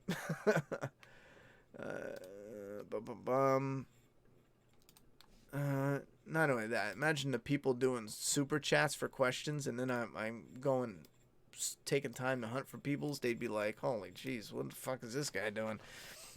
Anyway, look, I will try to check back, though. If you write another comment, I'll try to look for it quick. We got surprising danger from space. I think some of this is clickbait. Again, I could be wrong. But in the background here of the table reading, we have the satellite reference photos, and then we have the burning. So pretty much what we can pull from this, and they knew it was being released. AMC did this on purpose. I don't think this is an accident leak. They knew the media would pick it up. They probably even this is how this works, you know. They probably even say, "Hey, putting this out, do this, blah blah blah." So I think this is simply a look at the world falling apart around them. I don't think this satellite is anything major. It's just another example of how the old modern world is coming down around them and falling apart. I think that's all it is. If it's something more than that, I mean, that would be crazy cool, I guess, but it's a satellite. I mean, it fell. Wouldn't it burn up and just be all ruined? What could they really get from a satellite? I'm not sure. So I think it's one of those natural, because they did talk about natural, not natural whatever, but natural disaster-like things and wildfires, shit like that, but in a different tweak. So I think that different tweak could be something they see coming out of the sky and it hits like boom, and it goes to commercial like, oh my god, it's aliens. But here it's just, oh, look at this forest fire, and because it hit, maybe it attracted walkers, so they get the fire. The fire's close to camp. That's how they saw it. I think that's just what it is for that. Then we have Carol and Daryl soulmates stuff. I'm getting a lot of people asking me, how do I feel about this? Part of me thinks we knew it was coming. Eventually, it was coming. If you want to really just, what is if you want to really just, oh my God, there's a name for it. When you give the fans what they want, there's a name for it. Anyway, this is a way to do it. Just fine, give the fans what they want and have them, romantic together. I kind of don't feel they are going that direction, but there's a part of me that does think, they'll probably fan service. They'll probably just go that way because it would be like a big, some fans have literally been waiting in anticipation for this for years. So it's like, okay, here, give it to them, which I shared in the past. I love how they're this best friend. Them, screwing, for me, it doesn't make it like a tighter bond. I try to keep putting this in the words, but it's literally Daryl and Carol. When Carol's in trouble, we know fucking Daryl will move mountains, to get to her, to help her, we already know, like, they already did it. They did it, and they did it well. The character connection there. Daryl sticking his dick in Carol is not going to make me think, oh my God, Daryl's going to move mountains to help Carol. You know what I mean? That's the way I look at it. It's just a dick in a pussy. It doesn't do anything other than that for me. I do know there's some people out there that are just, they love the relationship shit. They go nuts for it. And again, that's just like eating food. We have different tastes. It does nothing for me. For some people, it drives them wild and they love it. It's exciting and interesting, and so this will just split fan base, and I don't mean that split them up in big ways, but I think in a little bit, some of them will just be like, this is just fan service stuff they're throwing in here for the relationship fans, and for the relationship fans, they'll just be like, wow, give it to me, baby, pretty much. We do have other AMC. Oh, here's some pictures. We got, my God, she's smoking. On the beach with Daryl. It looks like they're filming here. I hope this is in The Walking Dead. That'd be nice to have them kind of smiling and whatnot. I do like some of the looks. I wish they would change up Daryl a little more. I think that's something that I don't know why they're so stubborn when it comes to Daryl, but you could really do some other cool looks with Daryl. And how neat would it be for merchandising, figures and statues and whatever, for friggin' everything, t-shirts, and he looks the same all the time, and it's just sometimes downright annoying when there's an awesome potential for him to look really cool. And I love the way Carol looks. I think this outfit pops. I was not a fan of her look in season 9. She looked like a weird witch from, like a Lord of the Rings storyline or some shit like that. I didn't hate it though. It just was one of those, not my favorite Carol looks. But this right here, just what we've seen, just from what we've seen, it's rising to the top as like one of my favorite character looks. I love it. Just, I don't know what it is. It's something with the purple. Her whole outfit. They got rid of that ridiculous hair. I think this is on and popping. Jerry and King Ezekiel. I love this atmosphere. I think we got another image. No, do we? Yeah, right here. Jerry and King Ezekiel. And again, I think this is just a training. Maybe not. They release walkers and they fight them and train. Have Judith there training. And I love the look of this on the beach. I love that atmosphere. I'm afraid it's not going to have a whopping importance to the storyline, though. Judith and RJ, apparently Judith is going to be telling some stories of Carl and Rick to RJ. And I love that. I think that's cool. We have 2 legacy characters.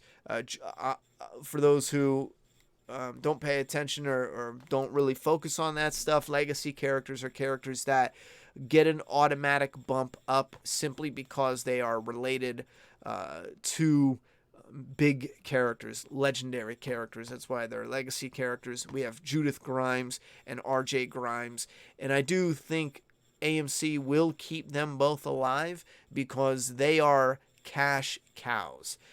They can literally end the show whenever they want. Now, 5 years from now, they can end the show and they can come back with a movie featuring Judith and RJ Grimes. Imagine they come back, they have one movie with Judith and RJ Grimes starting out in late teens or something, and then another movie a year or two after that. And you can either split them up some, have them go different ways. You can have a trilogy or 4 movies. You can have another whole series. And again, it would most likely be with different actors. These kids are, well, I don't know about RJ, but the actress playing young Judith Grimes has been doing a really good job. But we've seen kids as they age get more insecure. They get set on this. I had this gig. I've been acting, so I don't need to learn how to act. I'm already doing it. They get in these mindsets, and when you're a kid growing up, there's things with you that change. There's a lot, especially in your brain, and it does affect how you act. That's why a lot of kids, even ones that were good as actors, a lot of them are dog shit if they stay off the drugs long enough. When they get older, they're not that good at it. So you always got to be practicing your craft, especially until you get to that comfortable point. When you're an adult, you're good, but when you're growing up, when you're young, man, you got to really focus on that. But anyway, they're cash cows. I do like the look of this. This is cool. I still think it's a training thing. Alden, I think I keep calling him Aiden. I got a family member named Aiden, so if I do that, that's the only reason. But we got Alden here, Magna, and Yumiko. Yumiko. And then we got Rosita. And then I don't know what Eugene's doing. He's saying, you broke my china, my fine china. Or it's time to go, look. And she's like, I'm coming. What is this shit, bro? In The Walking Dead Season 10 promo, images reveal new character. Jules is a new character which will be introduced in Season 10 of The Walking Dead. While AMC...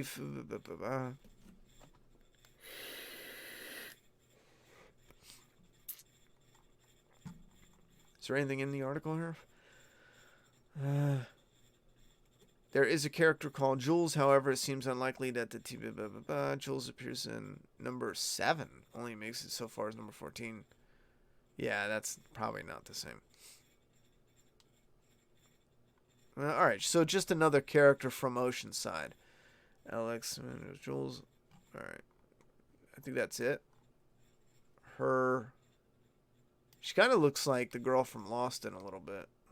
What is all this? What What the fuck is this website? Get me out of here, Jesus. And then we got Negan and Daryl face to face. Man, are they gonna kiss? Someone tell me, are they gonna kiss? They are, aren't they? Sluts. And then I don't know if there's anything other interesting. Someone made a fan. I appreciate the background because it matches the other ones, but could they pick a worse image? Look at him. He looks dopey. What's going on? Am I in this season? I don't know. Big changes 3 days ago. Yeah, I haven't looked into any of this. Wait, The Walking Dead's new season 10 trailer is painfully cheesy. Which trailer was that? I did mock some of the promos, but simply because it utilized the whispers in a weird way. What is this?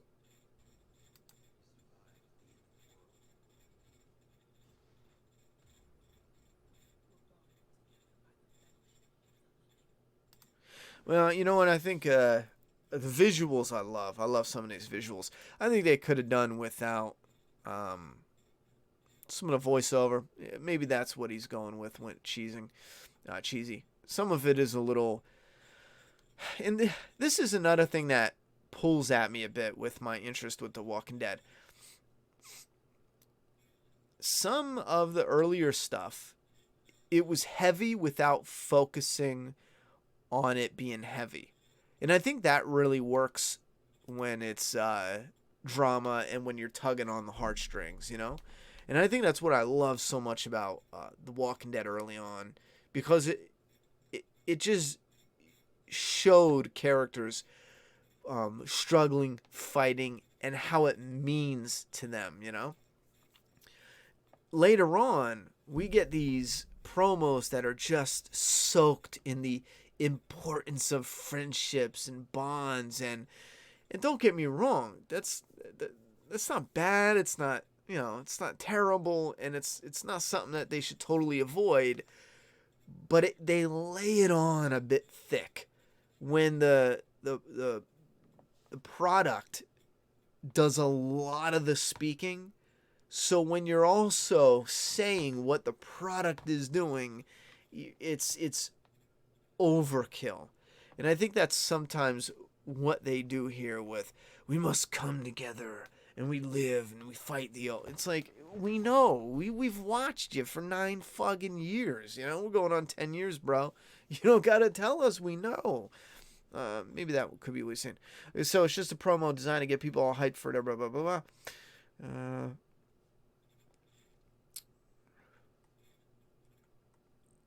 Wait, they probably should have just killed Daryl, Carol, Michonne, and Ezekiel instead, but that's neither here nor there. Whoever wrote this is an idiot. If you would have killed them, you would have crushed the show almost single-handedly, especially at this point. I think it would have went on, but you would have took a hit, and I mean a hit. But even so, this is a bad trailer. I really like, but I really hate this one. Well, Silence the Whispers shtick is lame. The whole will silence the whisper shtick is lame. I said the same thing. I love the idea of the painting and what they do, but the way they're using it is promotion. Some of it is just fine, all right, but I don't like the fourth wall breaking shit when it comes to The Walking Dead or certain serious ones. Like, I don't like where they silence the whispers and they're on fucking Instagram looking at me. It breaks that immersion of realism. And the more you see them on Instagram breaking that fourth wall, again, with certain things. With Deadpool, it's fun because it fits.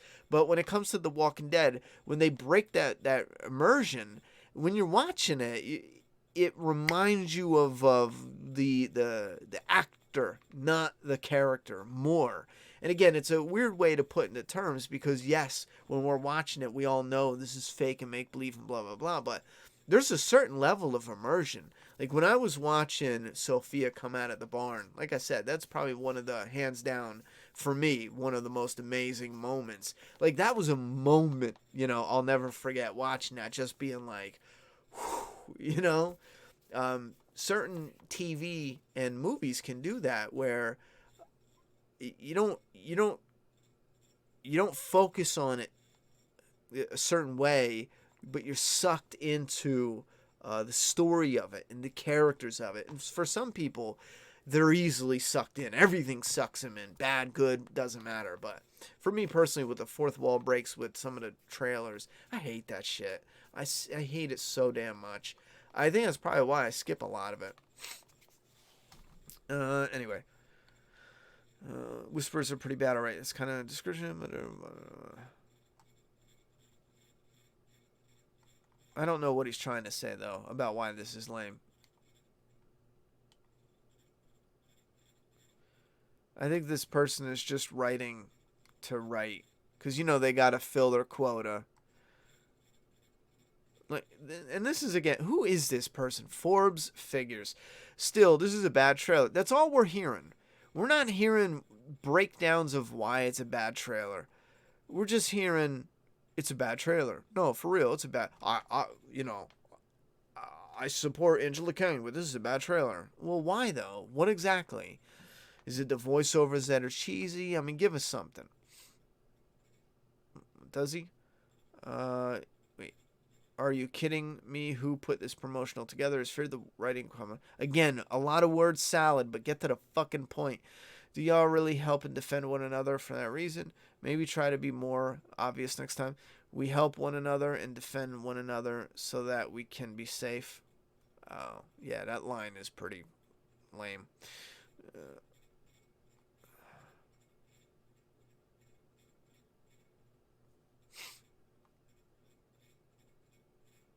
Yeah, that one's, again, that's tricky because it's a play on words, but together we survive, together we thrive, together.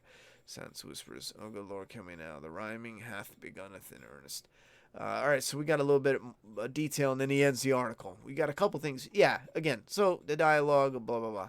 What's with the weapon Rosita's rocking? It's like a croquet bat with spikes. Next, that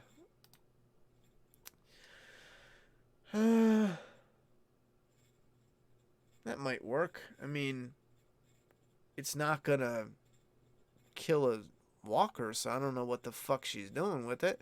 Don't tell me, and please tell me that's a whisperer, bat, because that's not gonna penetrate the skull and destroy a brain. But then again, in The Walking Dead, they do this, and this is something I am not a fan of. They do this mush brain shit where it is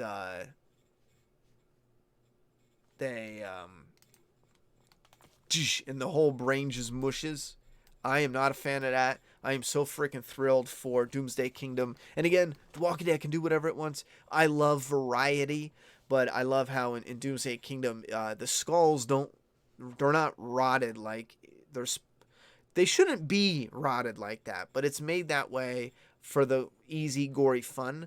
But I'm so excited for the scenes where you get a few zombies and they're coming at a character that's surrounded, and you see them just stabbing and slicing the skull, going crazy, and they finally get a knife that pierces the brain, but they can't pull the knife out because that's what it's like in real life. And then shit gets real. It's a real weapon, can't think of the name. It looks like something that I've seen before for sure. I mean, Lucio even was a weapon I've seen in a number of different things. And it's funny because then once I saw it in The Walking Dead, I can't find or think of other characters who had a barbed wire baseball bat, but I know it was in different shit before. Oh, Henry Vlog says, hey Ronnie, quick question. It's super unlikely that Beta would survive falling down the elevator, but even if he did, how in the did he get back up? Shit. I would have to look at that again, but if he fell on top of an elevator, he'd probably just break through the emergency entrance in the elevator and then get out a door if he can pull that open. Oh, he could climb up the rope. He can climb up the cable, He just put his feet on the wall and then climb up like this. I mean, he's a tough guy. He could do that. What the fuck? Gotta take the cap off first, homie. Kiss me, fat boy. What movie's that from?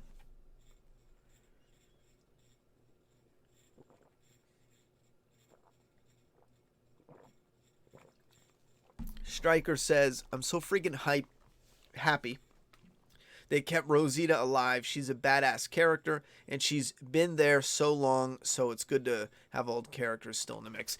Yeah, I mean, I'm excited too, but I mean, they kill her in season 10 premiere, so it's. I mean, I guess it's kind of like, yay, you know, she was around this long, but to just have the premiere and kill her in the first 20 minutes is like, come on, bro.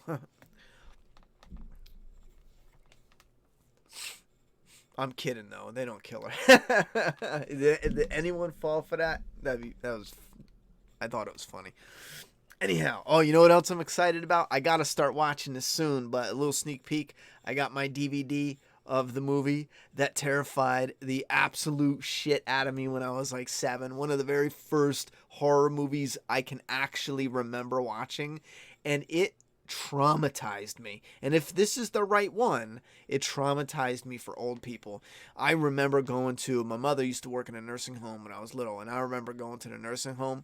Sometimes we'd play cards with them, and I remember being fucking terrorized, and my brain must have been playing tricks on me too, because it was so bad, I couldn't drink milk for the longest time. I remember because there was a older lady who just was, I think it was her medicine, but I thought it was like her spit up, and she just had this like white milk coming out her mouth, just sitting there like just vegetated out, like not with it, just had white coming out of her mouth. Now I'm thinking they had tried to mix up her vitamins, now that I'm an adult, in like a milkshake, and because I just look over and she's staring at me like an old lady. I'm sorry, but this shit is creepy. Or when I was a kid, it was creepy. Just little old lady all bent up. I'm gonna get there too, so fuck it, someone will make fun of me too, but just staring at me, right? And then all this white milkshake, like foam, just slowly comes out her mouth, and she's just staring at me, and I'm like fucking playing cards with another old lady, like, don't eat me, don't bite my face off. That shit traumatized me. I'm not kidding. I didn't drink milk for like 2 or 3 years, or if I did, it was kind of like, I don't want to drink it.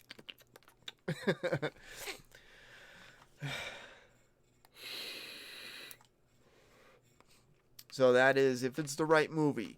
Now the plan is, there's a lot going on in the special features. It's one of those where they remastered it and all that. It came out in 1988, so I was 5. I probably saw it like in 89, so I was 6 when I saw that. Anyway, I'm going to watch it, and I'm going to research the filmmakers behind it and see if there's any interesting stuff behind the scenes. So if this is the right movie, I'm pretty sure it is. I did a lot of research, and this has to be it. I'm going to do the intro talking about the movie that terrorized me. It's going to be our Halloween special on the MAP channel. Halloween's something I want to do something bigger and bigger each year. It's my hands down favorite season, time of year, the fall. Halloween's probably my absolute favorite holiday. I know Christmas is big because it's family and presents, and you get that vibe. But Halloween is just a whole another animal, so it's probably a fight for the top between Christmas and Halloween. But Halloween, I think, just takes Christmas. But I want to do something bigger and bigger for Halloween. So for this year, we're going to start the first MAP annual Halloween special, and it's going to be covering the first scary movie that traumatized me as a kid and breaking it down into I haven't decided yet. It might be a neck deep. We might go neck deep into it because, again, it's not analyzing the story and the filmmaking, but it's a neck deep type. Part of the logo, I'm going to try to animate it if I get it in clay, and it's going to be funny because it's going to be a camera, if I can do it right, and it's going to have a red with a slit, and this guy's going to pop up, and he'll open his mouth maybe and be like, oh, this guy, yeah, he'll open his mouth and be like, neck deep bitches, or some shit like that. Maybe I'll have Juliet say it. I'll let her curse just to do a neck deep bitches, and then it'll be like clay animation. So the intro to the Neck Deep. That's what I would like to do. Whether or not I'll be able to get it done is another. What's a blank slate? Yeah, Kirkman didn't really give enough. I thought he was going to give more, but it really ended up being just people who wanted to live amongst the Whisperers, and they had a really weird.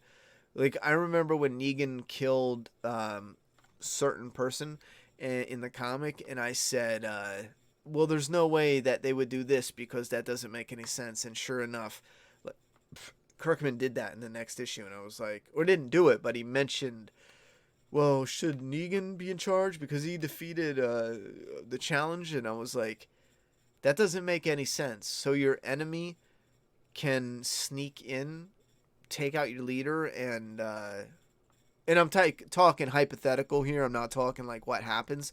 I'm talking like your enemy can sneak in and defeat your leader and now become your leader. You know, that doesn't make any sense. So if you get into a fight with another gang and they defeat your leader, according to the Whisperers, they become your leader? Wait, what? They did that in the comic, or they mentioned doing it in the comic, and I was like, that. I disagree with that strongly. I don't know. Yeah, I remember when Morgan and Dwight were interesting characters. I'm still watching them when they were interesting characters. Remember, I didn't watch Fear. Well, I watched one episode with Dwight. Early season with genuine, you could just see it in them. Yeah. Wait, she's making millions of dollars. She can't go to the damn gym a few days a week. It's not like she has a normal job. Who are we talking about? Thank you very much, Edward Welch. I'm glad to be back, actually. Really glad. I couldn't handle the break.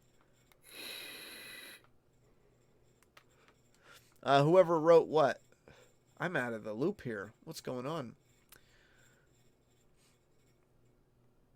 Why was Heath allowed to leave after a few episodes? They don't have contracts. People would love to be on the show. Yeah, show to give someone the middle finger. That's another tricky one. Heath wanted a little more to do. He didn't have a lot coming up, so he took another job. So they wrote him out of the show. His job fell through. He most likely didn't want to come back, so they just wrote it out, you know? He's not back. Wait, holy shit, is Tara dead? Who died in the holy shit, is Tara dead? Who died in the fucking Pike? Shit, is she dead? I can't picture that. But if Tara's dead, then yeah, Heath is never coming back because she was the one who found the card, and now the PPP doesn't mean anything. And this is some of the shit that I don't like when they do in TV shows where they try to set up what happened, because now every time we watch that scene and she holds up the PPP card, it's going to stand for fucking nothing, you know? I sound like your boss.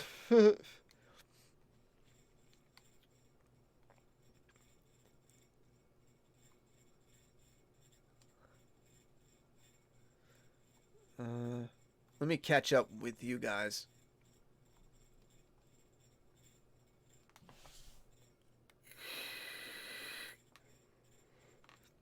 Lenny James is a fan-fucking-tastic actor.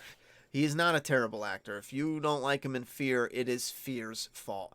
He is outstanding, amazing. Go watch him in anything he's done. Snatch. I think he was in Snatch, right? Or is it Snatch, or is it fuck? I think it's Snatch. Watch him in Snatch. Watch him in Jericho. Watch him in The Walking Dead. Lenny James is the bomb. I miss hearing your profanity-laced Fortnite games. We might have a few. Like I said, there's a few times where I want to put it on to screw around. But I'll tell you what, I'm going to get my ass handed to me in 10 seconds every single time. And then an hour later, I'm just going to rage quit, you know? I remember when Dwight's scar was barely visible. I don't remember that. I think it was always right here pronounced.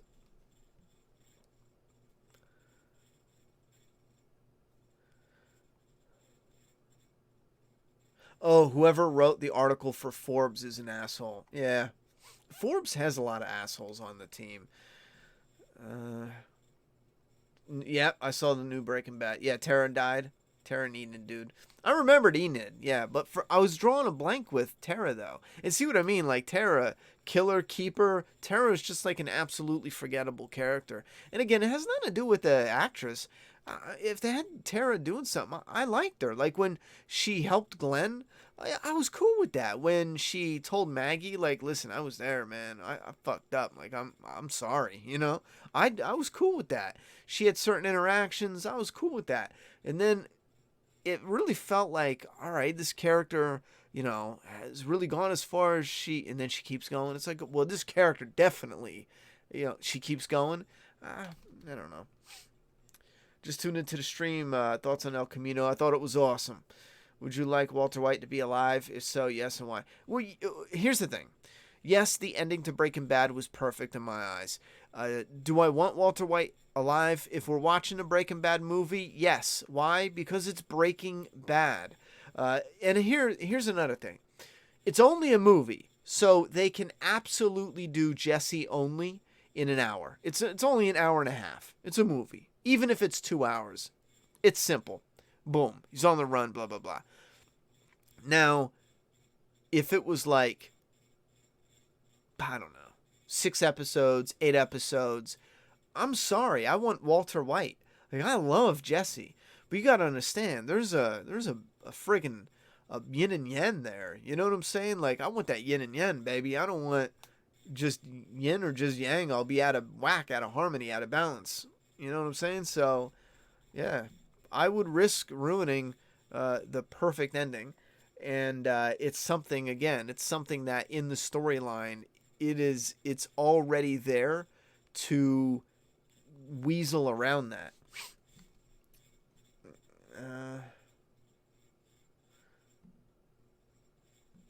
Yeah, no one cared. Hey, thank you very much from the Czech Republic. What happened to the PPP card? Tara lost her head. Maybe that's why they killed her off. Maybe. New guy in Fear reminds me a lot of Heath. Rip Tara. People love to hate her, but she did her bid and came a long way. I think I did like her in the end more. But here's the thing. It's not just like, oh, Tara sucks. It's Tara has nothing to do, so there's no connections. Hence, Tara sucks.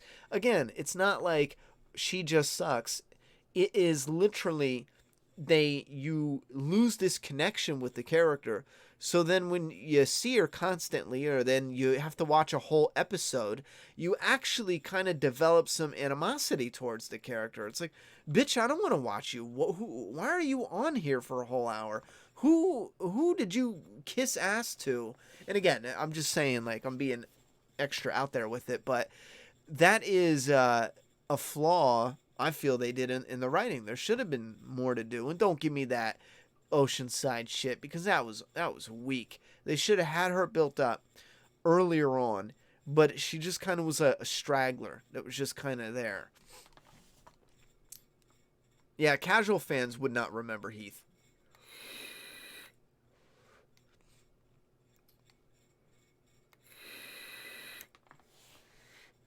Do I think we'll ever get another season 2? I don't think so. What do you think of the idiotic bans and crackdown on vaping?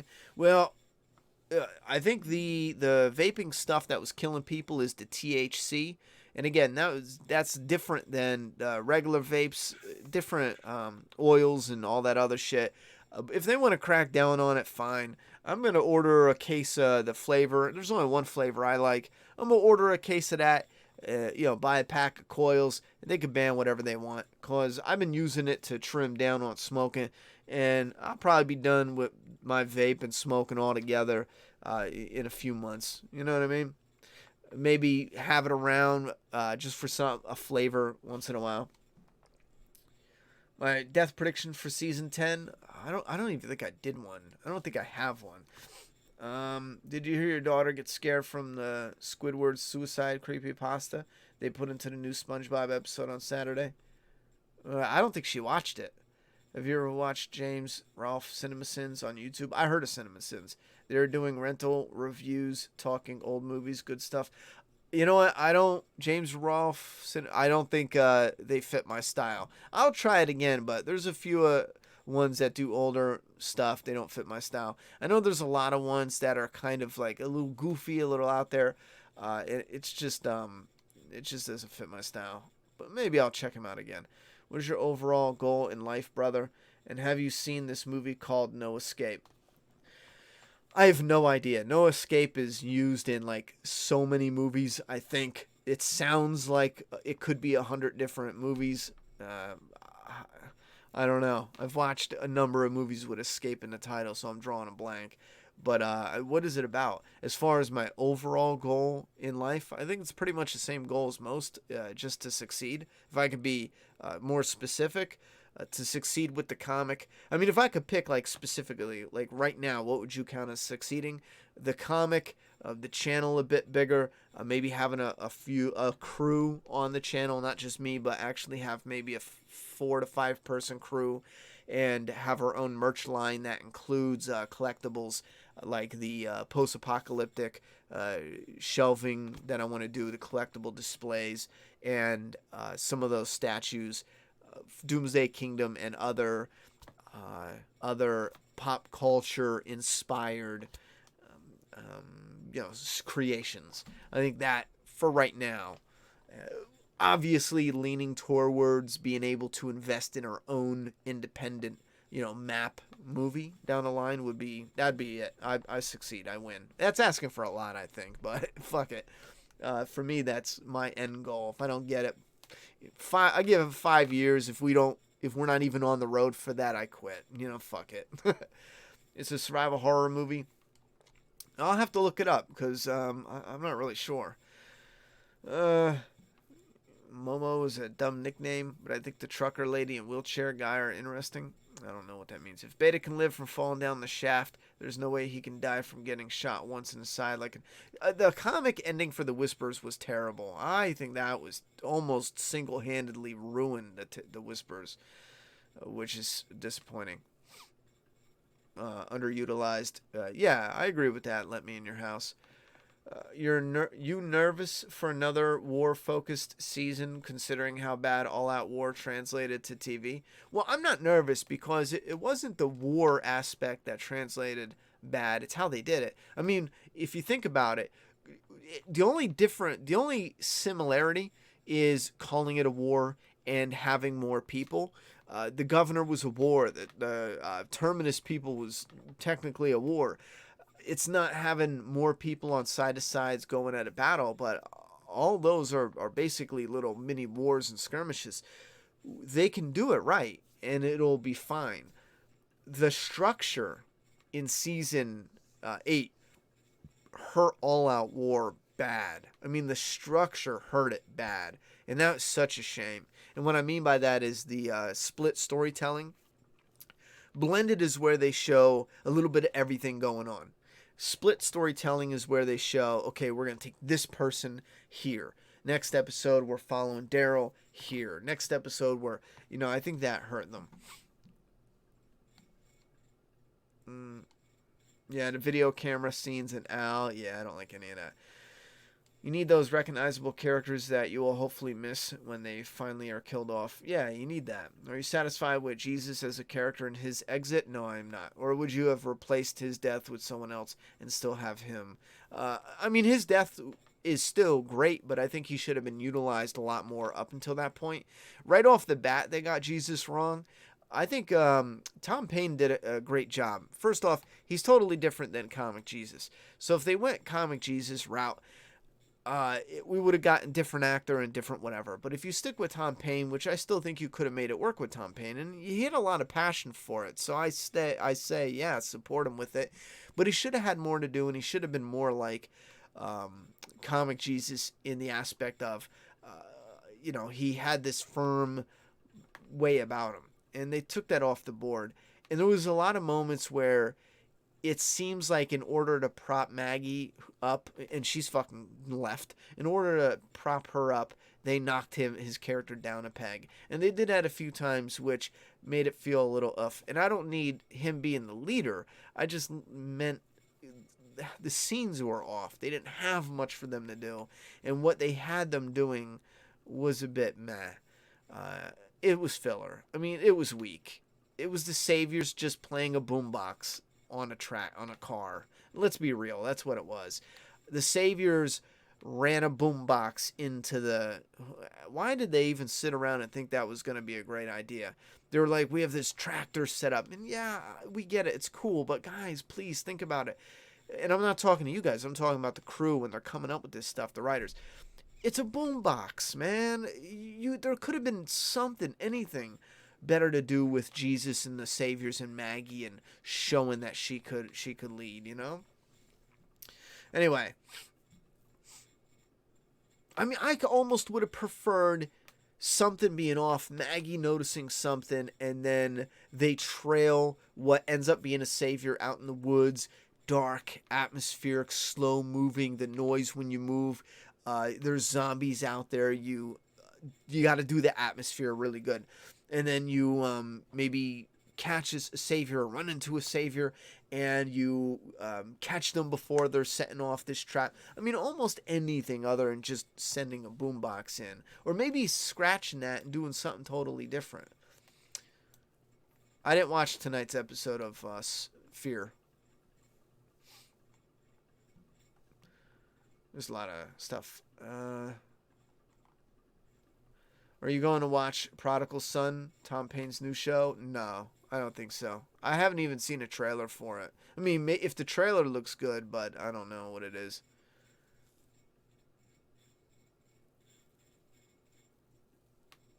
I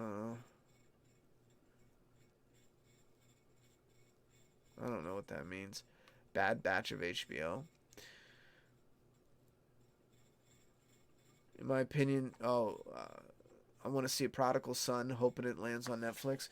I'll look it up. I don't know what it's about. In my opinion, TV All Out War wasn't that bad. It seems underwhelming when you watch it live every Sunday, but binging every All Out War episode makes it... I'm going to have to binge it. I didn't binge it, but like I said, I still stand by.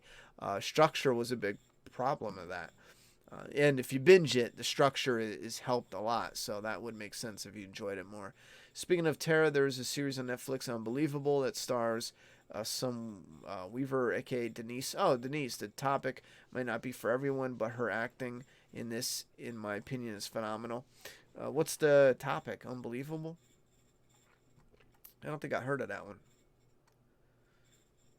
Back and forth with Negan and Rick. Some of the back and forth I liked. Like when Negan gets knocked the out. I thought that was epic. Epic.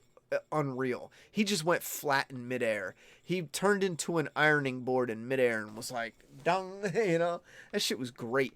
The little scuffles, I'm glad they put that in there. I like the little fights with Negan and Rick. Not having Jesus, or not having Negan throw grenades, instead focus on Carl's death. So underwhelming and so weak. You should have had Negan throwing the grenades and that's another thing too, is they knew they were going to do a redemption arc with Negan, so they kind of neutered Negan to some extent. We did see shit blowing up, but God forbid you can't have him all excited throwing grenades. And again, that's what also changed Negan a lot. Negan in the comics, I got that statue up here somewhere. Love the statue, love the character, but he's far different from Negan in the show. And he is, after a point, he is so different. I can't even view him as the same character. He's just so drastically different. So, wait, someone says topic is rape? What does that mean? Rape? What? Oh, Unbelievable is... Oh, okay, rape. Oh, that's weird. It's just about rape? Or, like, rape crimes? Like, you know what I mean? You were spared then? Yeah, I bounced out. I'm done.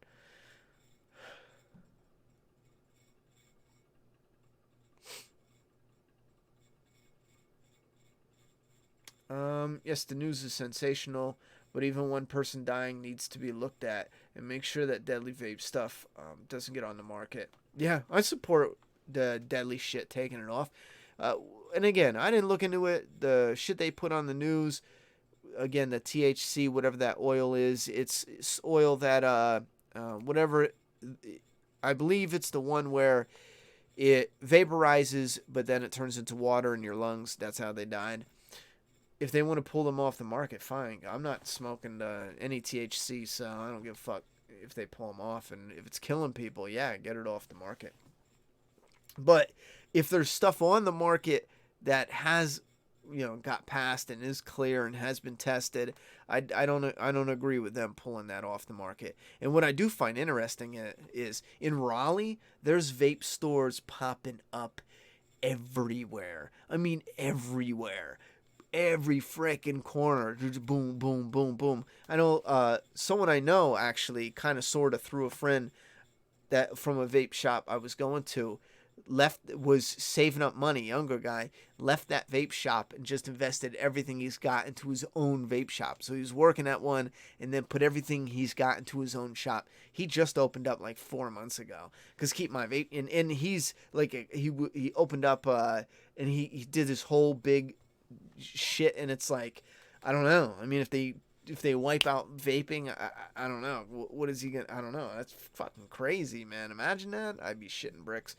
Hope Dexter videos are going well. Would you consider doing a video rewriting the ending? I don't think so. I'm not a fan of hypotheticals.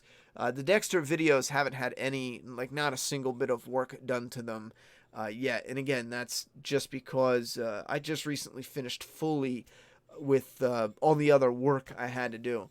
But I am getting into tomorrow, getting into actually starting to work on the videos that are going to be coming out. October's our target month where we're going to start releasing some of the more polished content. And I already mentioned a whole bunch that I think will be real fun and interesting. You guys let me know if you are interested in the zombie ones. Like I said, I already got a head start watching a few. They'll be diving in neck deep, whether it's good, bad, talking about it, whether it's ridiculous. I just watched one that something about how it was filmed. I really dig the cinematography, the equipment they used, but man, did they need a rework on the writing and whatever they did at the end of the movie. Legit, at the end of the movie, they just had like this shootout. And it was marketed as a zombie movie, right? And they turn into the shootout where every time the camera moves, they stop it and put a still image of the character. So it'll be like this character's turning to shoot like, and then they just stop. And it'll literally be the dynamic music riles up and the character's just frozen, and then they'll show the bad guy getting ready to throw like a tomahawk, and it'll just be like, it's like, what are you doing? They just stop and leave a still image for everyone, and it's like every 3 seconds. I don't know what they did at the end, but it was as if they realized, oh my god, I wanted this to play out a little slower and more dramatic, but I didn't film it like that. So let's just pause the filming. What? I think I need to do a video on that, because that... why? Who? Why would you... Who pauses a movie while they're editing it? And I mean, not you, like you paused it and got up and ate a sandwich. But you're editing and you just pause it, mid-fight. Constantly. Anyway. Rick fights Negan and has Lucille.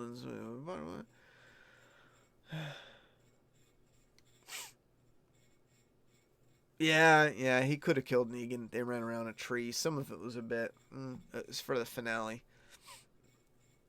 Are you glad Cindy is back? Coming back? Honestly, forgot about her. She's still an important character. Cindy from Oceanside? Yo, she's fucking hot. She posted some sexy pic on Twitter.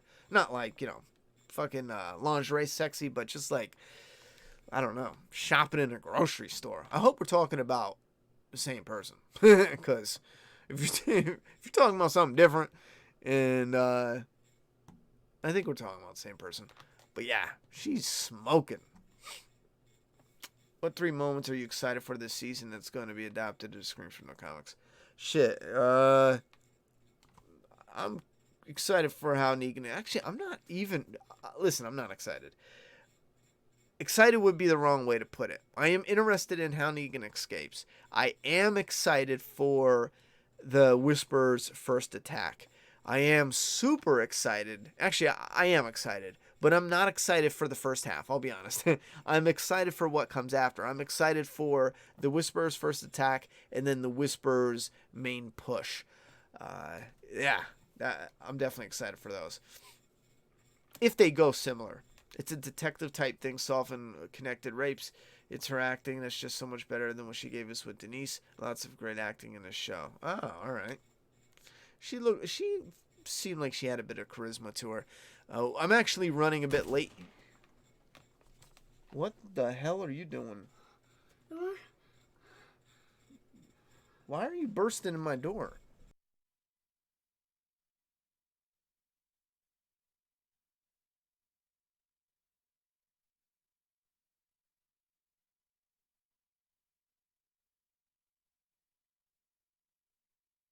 Yeah, I gotta shut this down and kick her ass. Alright, I knew she was gonna stay up. I fucking knew it. I should have smothered her when I had the chance, and then she'd be out for the night, and then I can do my video. I gotta go, kick her ass, put her to bed. She's freaking out because her tooth is falling out. You know, it's one of her last baby teeth. She knew it was coming out any minute now. She's probably messing around with it in bed, and now it's out. Should have told her to come back here. Give her one good whack and that tooth will go flying. Then she's done with baby teeth, you know? Fuck. Anyway, damn kids, man. She's never going to wake up tomorrow. It's absolutely ridiculous. I knew that was a mistake. Why do you think Carol and Michelle never got any good scenes together? They finally had some talking scenes in season 9, but it was a blank slate. I mean, it just didn't line up, I would imagine. Comic Negan is, little kid who swears, throwing grenades, TV Negan's, yeah, pretty much.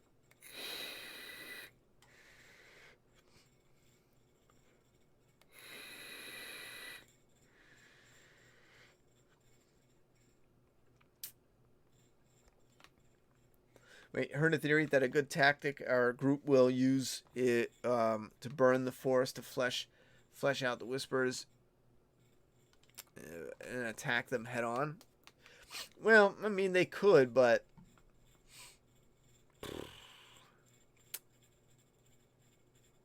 I mean, they could, but that's just risky. You think we will see Georgie in season 10, the back half at all? Not unless Maggie's coming back. I don't know what you're saying. I love both, but I kind of prefer TV Negan over comic Negan. Don't know why, but I do. That's tricky. You get the charisma from the TV characters, and I dig the TV characters, the charisma of the TV characters, but when it comes to the characteristics of the character, I prefer comic Negan. You know.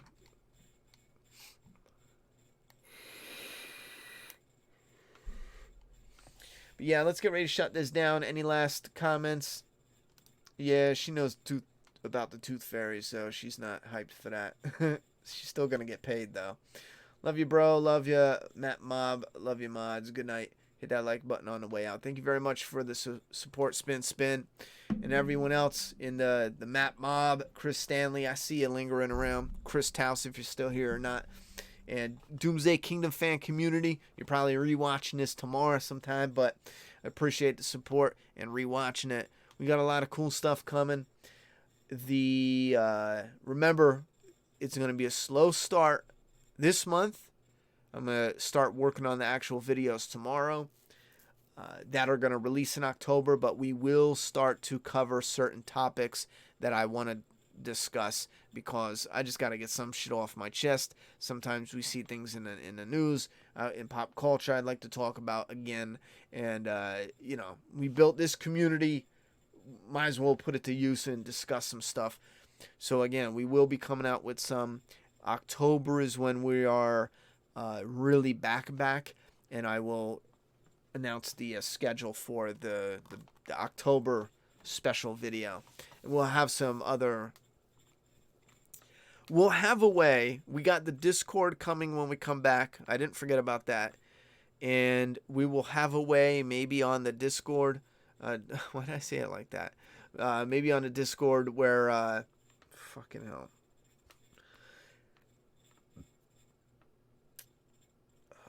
Where, what's the word I'm looking for? Where we have a voting system for certain videos to see how well they pan out. Check out Doomsday Kingdom fan community on Facebook. Yeah, check that out. Chit chat if you want to. The guy running it there is doing a good job. He's trying to build it up. So anyone who's on Facebook, check that out. And if maybe I'm going to talk him into starting an Instagram, I think that would be good because Facebook owns Instagram. So anywhere you post on one, it automatically posts on the other. So I got to tell him to get that started. And make sure to give Juliet some money from the Tooth Fairy. Yeah, she's good. She's got a birthday coming up, actually, in 2 weeks. Shit, I should have plugged that. We have the new P.O. box. I was going to wait because I want to get other shit going on. But for those interested, you don't have to if you don't want to. There's a few people that legit asked. So I'm putting this out there for those who legit asked. There's only like 3 or 4 of you. But if you're watching this now, we do have the new P.O. Box up and running. It's P.O. Box 397, Bun NC 27508. You can find it in the About section. I'm pretty sure that's what it is. You can find it in the About section, but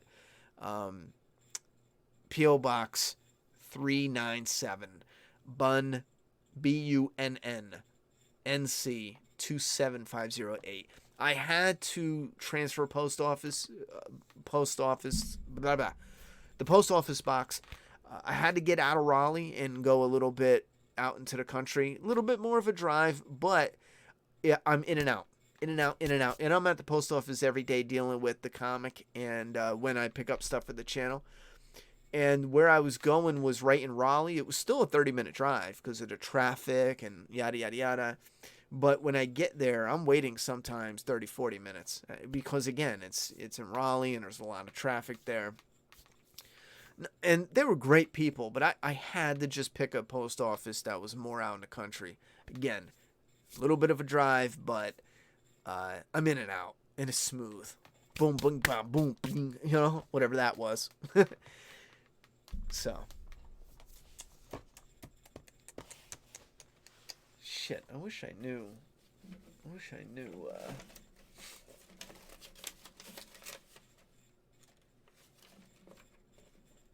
I think that's right. Again, double check the About page or the video description. Why didn't I think of that? Where's the video description here?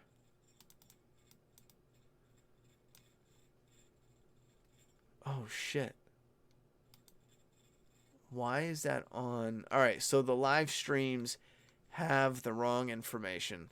The live stream has the old one, which I better change that now.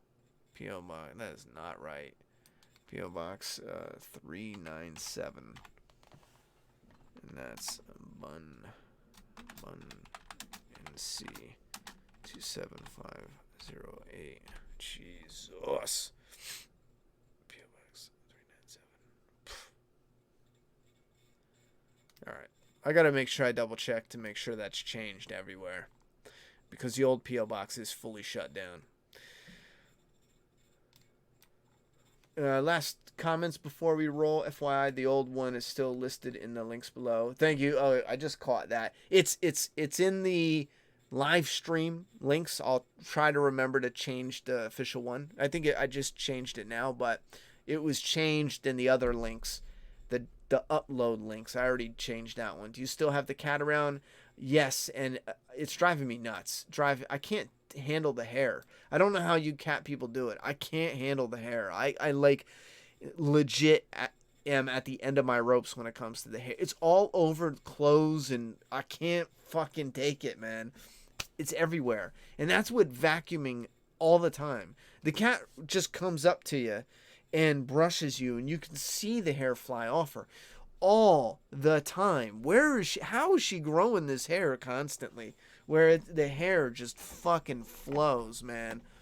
I can't take it. I'm going nuts here. So yeah, you know what I just thought of? Oh my god. I want to not create, but I'm going to sculpt a mouth for the this fucking stupid for the vape.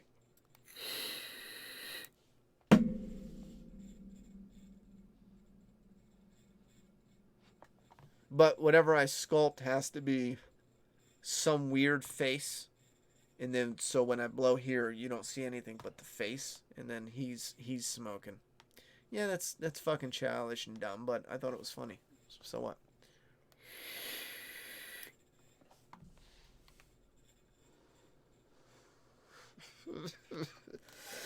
Yeah, toured a new place. On the Ronnie Hayes channel, the second channel. That is going to be coming up. Again, I'll try my best to start getting it up earlier than October. But if it's not up, anytime soon, they will start coming up in October. I'll try my best to, in the next few days, start getting them up on the Ronnie Hayes one. Because recordings went all over the place, so...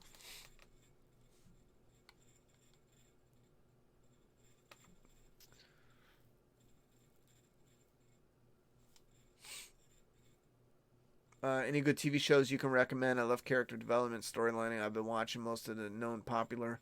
The Shield back in the day. That's the only one I can recommend. I'm going to start making lists for recommendations because every time I do this and then get off, I always, why didn't I say this one? Why didn't I say that one?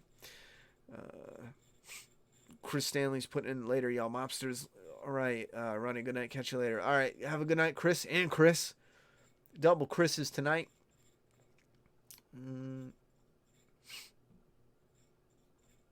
Make sure I got the last. Okay, I did get this. He has an Instagram. Good TV show. Recommend. Fear the Walking Dead is so bad. It's so brutal. I'm glad I'm done, to be honest. You think the Emmys went to the right people? I didn't look into the Emmys. I have no idea. We should have a map Emmys. I've been wanting to think up some type of map, like, but it's tricky though. We wouldn't. I don't think we'd be able to do it every year with multiple categories. I think maybe starting slow. I already talked about this. We are doing it for movies and TV. Pretty much anything that's video entertainment. I think we'll just have one list where a movie for whatever reason makes it to where it goes like on the shelf. So it'll be like the map shelf and all certain movies of a certain caliber. And it could be for it could just be for enjoyment. It could be classic. It could have a charisma or a charm. It could be be anything for a whole number of different things. And movies can get rated on a different scale but still make it to like the map shelf. It would be like a list of everything that I would recommend for one reason or the other, like a solid recommend. And I'm not sure what we would call it, but I have discussed doing something similar to that. Cats love to be vacuumed. Try it. I'll try that. Definitely. What's ridiculous? What is ridiculous? Love to stream. Can't wait to talk Walking Dead with y'all. Good night, everyone. Yeah, good night, Leanne. We only got 2 more weeks, and we'll be talking about The Walking Dead Season 10.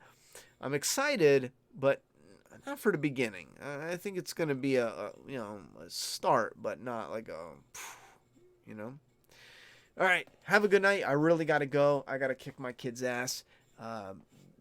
Help her tooth fall out a little bit, and I'm going to bed too because I got to get up early. It's already late. And we ran a good amount of time. Leave any opinions, suggestions down in the comment box below. Don't forget to check to see if you're subscribed still.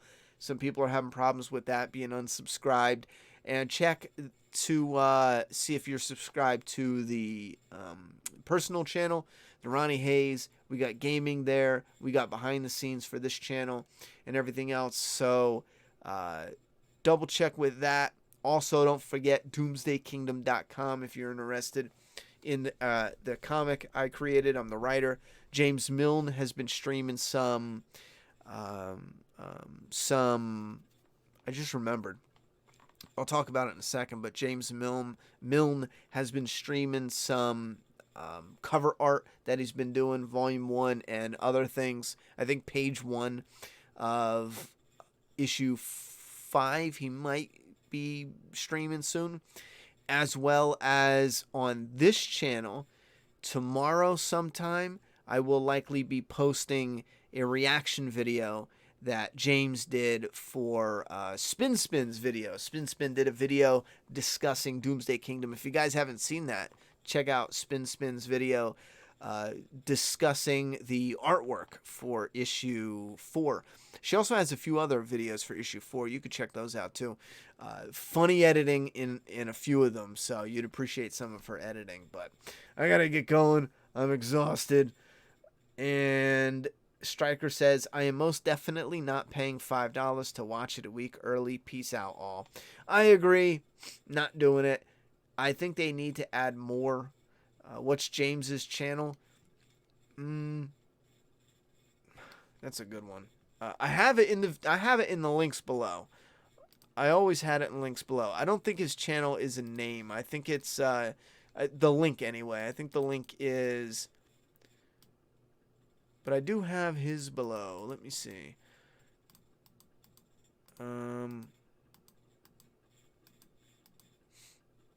Yeah, follow Doomsday Kingdom on Twitter, Instagram, Facebook. Artist Instagram is Observant Jim.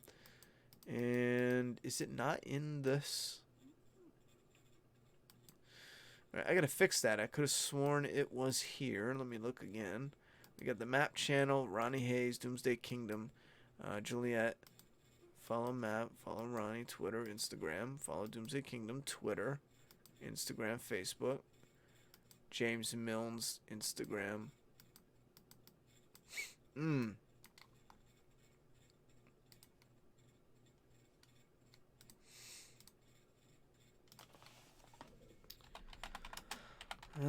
I think you just type James Milne. Oh no, hold on. That's not supposed to happen.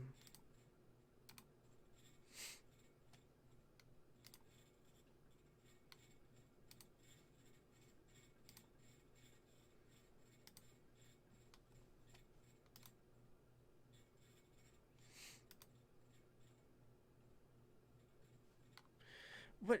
Fucking YouTube. What are we doing here? What is with this shit? YouTube Studio dashboard. Well, how do I go to YouTube? I'm clicking on this. How the fuck do I go to YouTube? YouTube, get me over to Classic. Holy fucking hell. The new YouTube thing. I could have sworn they had it where you click the menu and it drops down and then boom, you go. But holy fuck, it's not there. James Milne. Holy shit, there's another guy named James Milne. That's funny.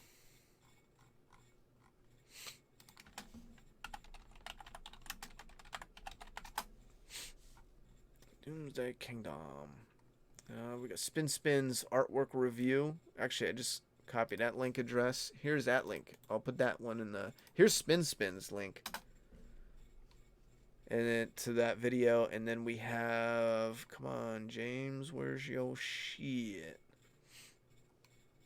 What is his channel name? Wow, I look like a douchebag in that thumbnail. Oh my god, Doomsday Kingdom's thumbnail looks pretty cool. Filter this month. What's this month? Spin has a video. Where's James? I know he put live streams up. Did he not save them? Is it Observant Jim?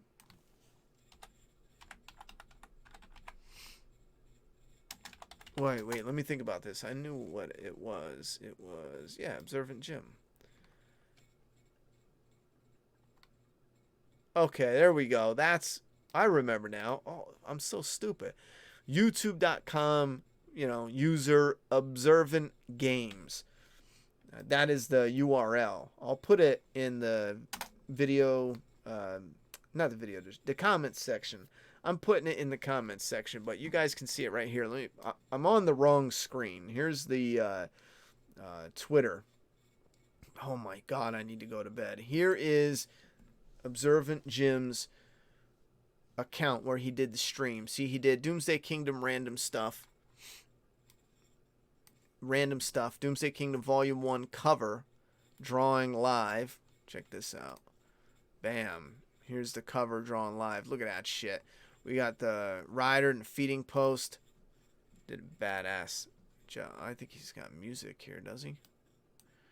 And then, how funny would that be if I had this, oh shit, you guys can't even see it. I suck at life. I need to just go to bed. Holy fuck. Come here, you little bitch. Come here, you little bitch. Let me rewind this to show you guys the beginning I was talking about. Here's the rider on the feeding post.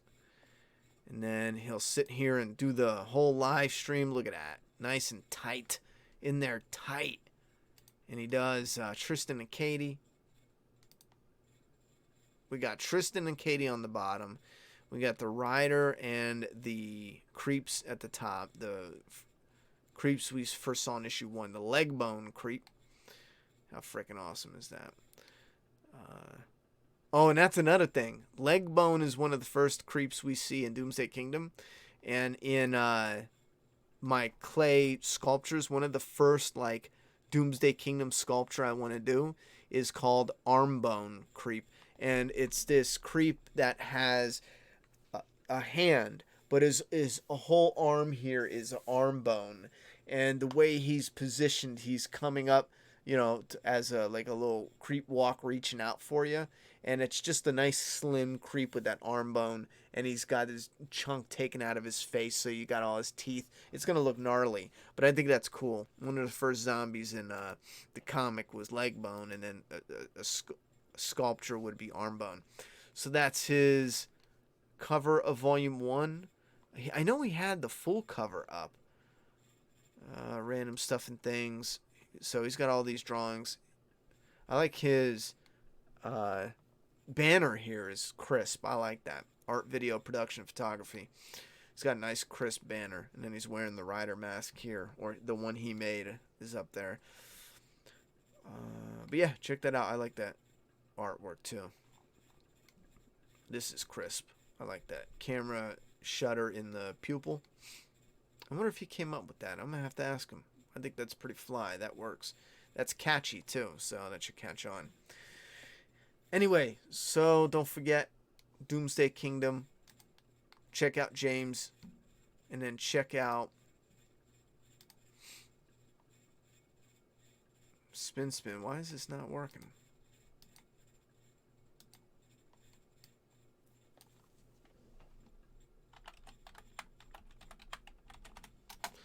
Spin 2020 batches. Spin has artwork review by James Milne. If you want to watch that, there's also one I'm posting tomorrow, which is James reacting to this. And then she has one with the Doomsday Kingdom Townfall review. Doomsday Kingdom opening Townfall. Look at this. Look at that. Look at all that Doomsday Kingdom gloriness. Or whatever. I need sleep. She shows my address here. Spin. How could you? Oh, wait a minute. You know what? Oh. Did my internet kick out? Is that why it was all stupid? Or is that Spin? Spin's video. Okay, so yeah, she's talking.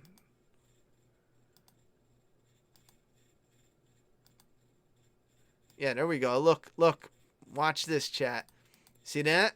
Bam. Ronnie Hayes, map, P.O. Box 397, Bunn, NC 27508. I was right. See that? Boom. So there's the Addy. And I am really hyped though, because I had some issues at the other post office There was a couple packages that people sent in that said they got returned, and I do feel bad people spending time to send it out and stuff like that. People want more P.O. Box videos, and we're going to be doing more, but I kind of cut the post office stuff out for a few months, but we're all back, and like I said, the new post office, I'm in and I'm out. I mean, it's so smooth because it's like out in the country, so there's like, if there's anyone there, in and out, I'm never there longer than 3 minutes. You know what I mean? But Spin showing off one of these covers for issue 4. This is the Signature series, I believe, because it's shining. Yeah, it is, because she has the book plate right here. See, I think this is what I should do for Doomsday Kingdom, for the website and for the Doomsday Kingdom YouTube page, because we are going to start,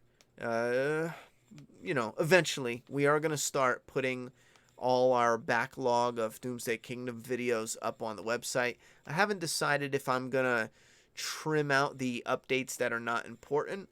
I might just take moments from them and do a montage video, like quicker ones.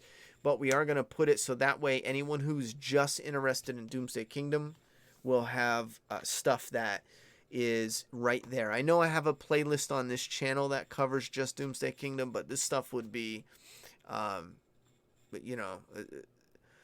the specific Doomsday Kingdom channel. So that way, if we build it up enough, we have a place to put out the special Doomsday Kingdom behind the scenes videos. And because again, it's tricky.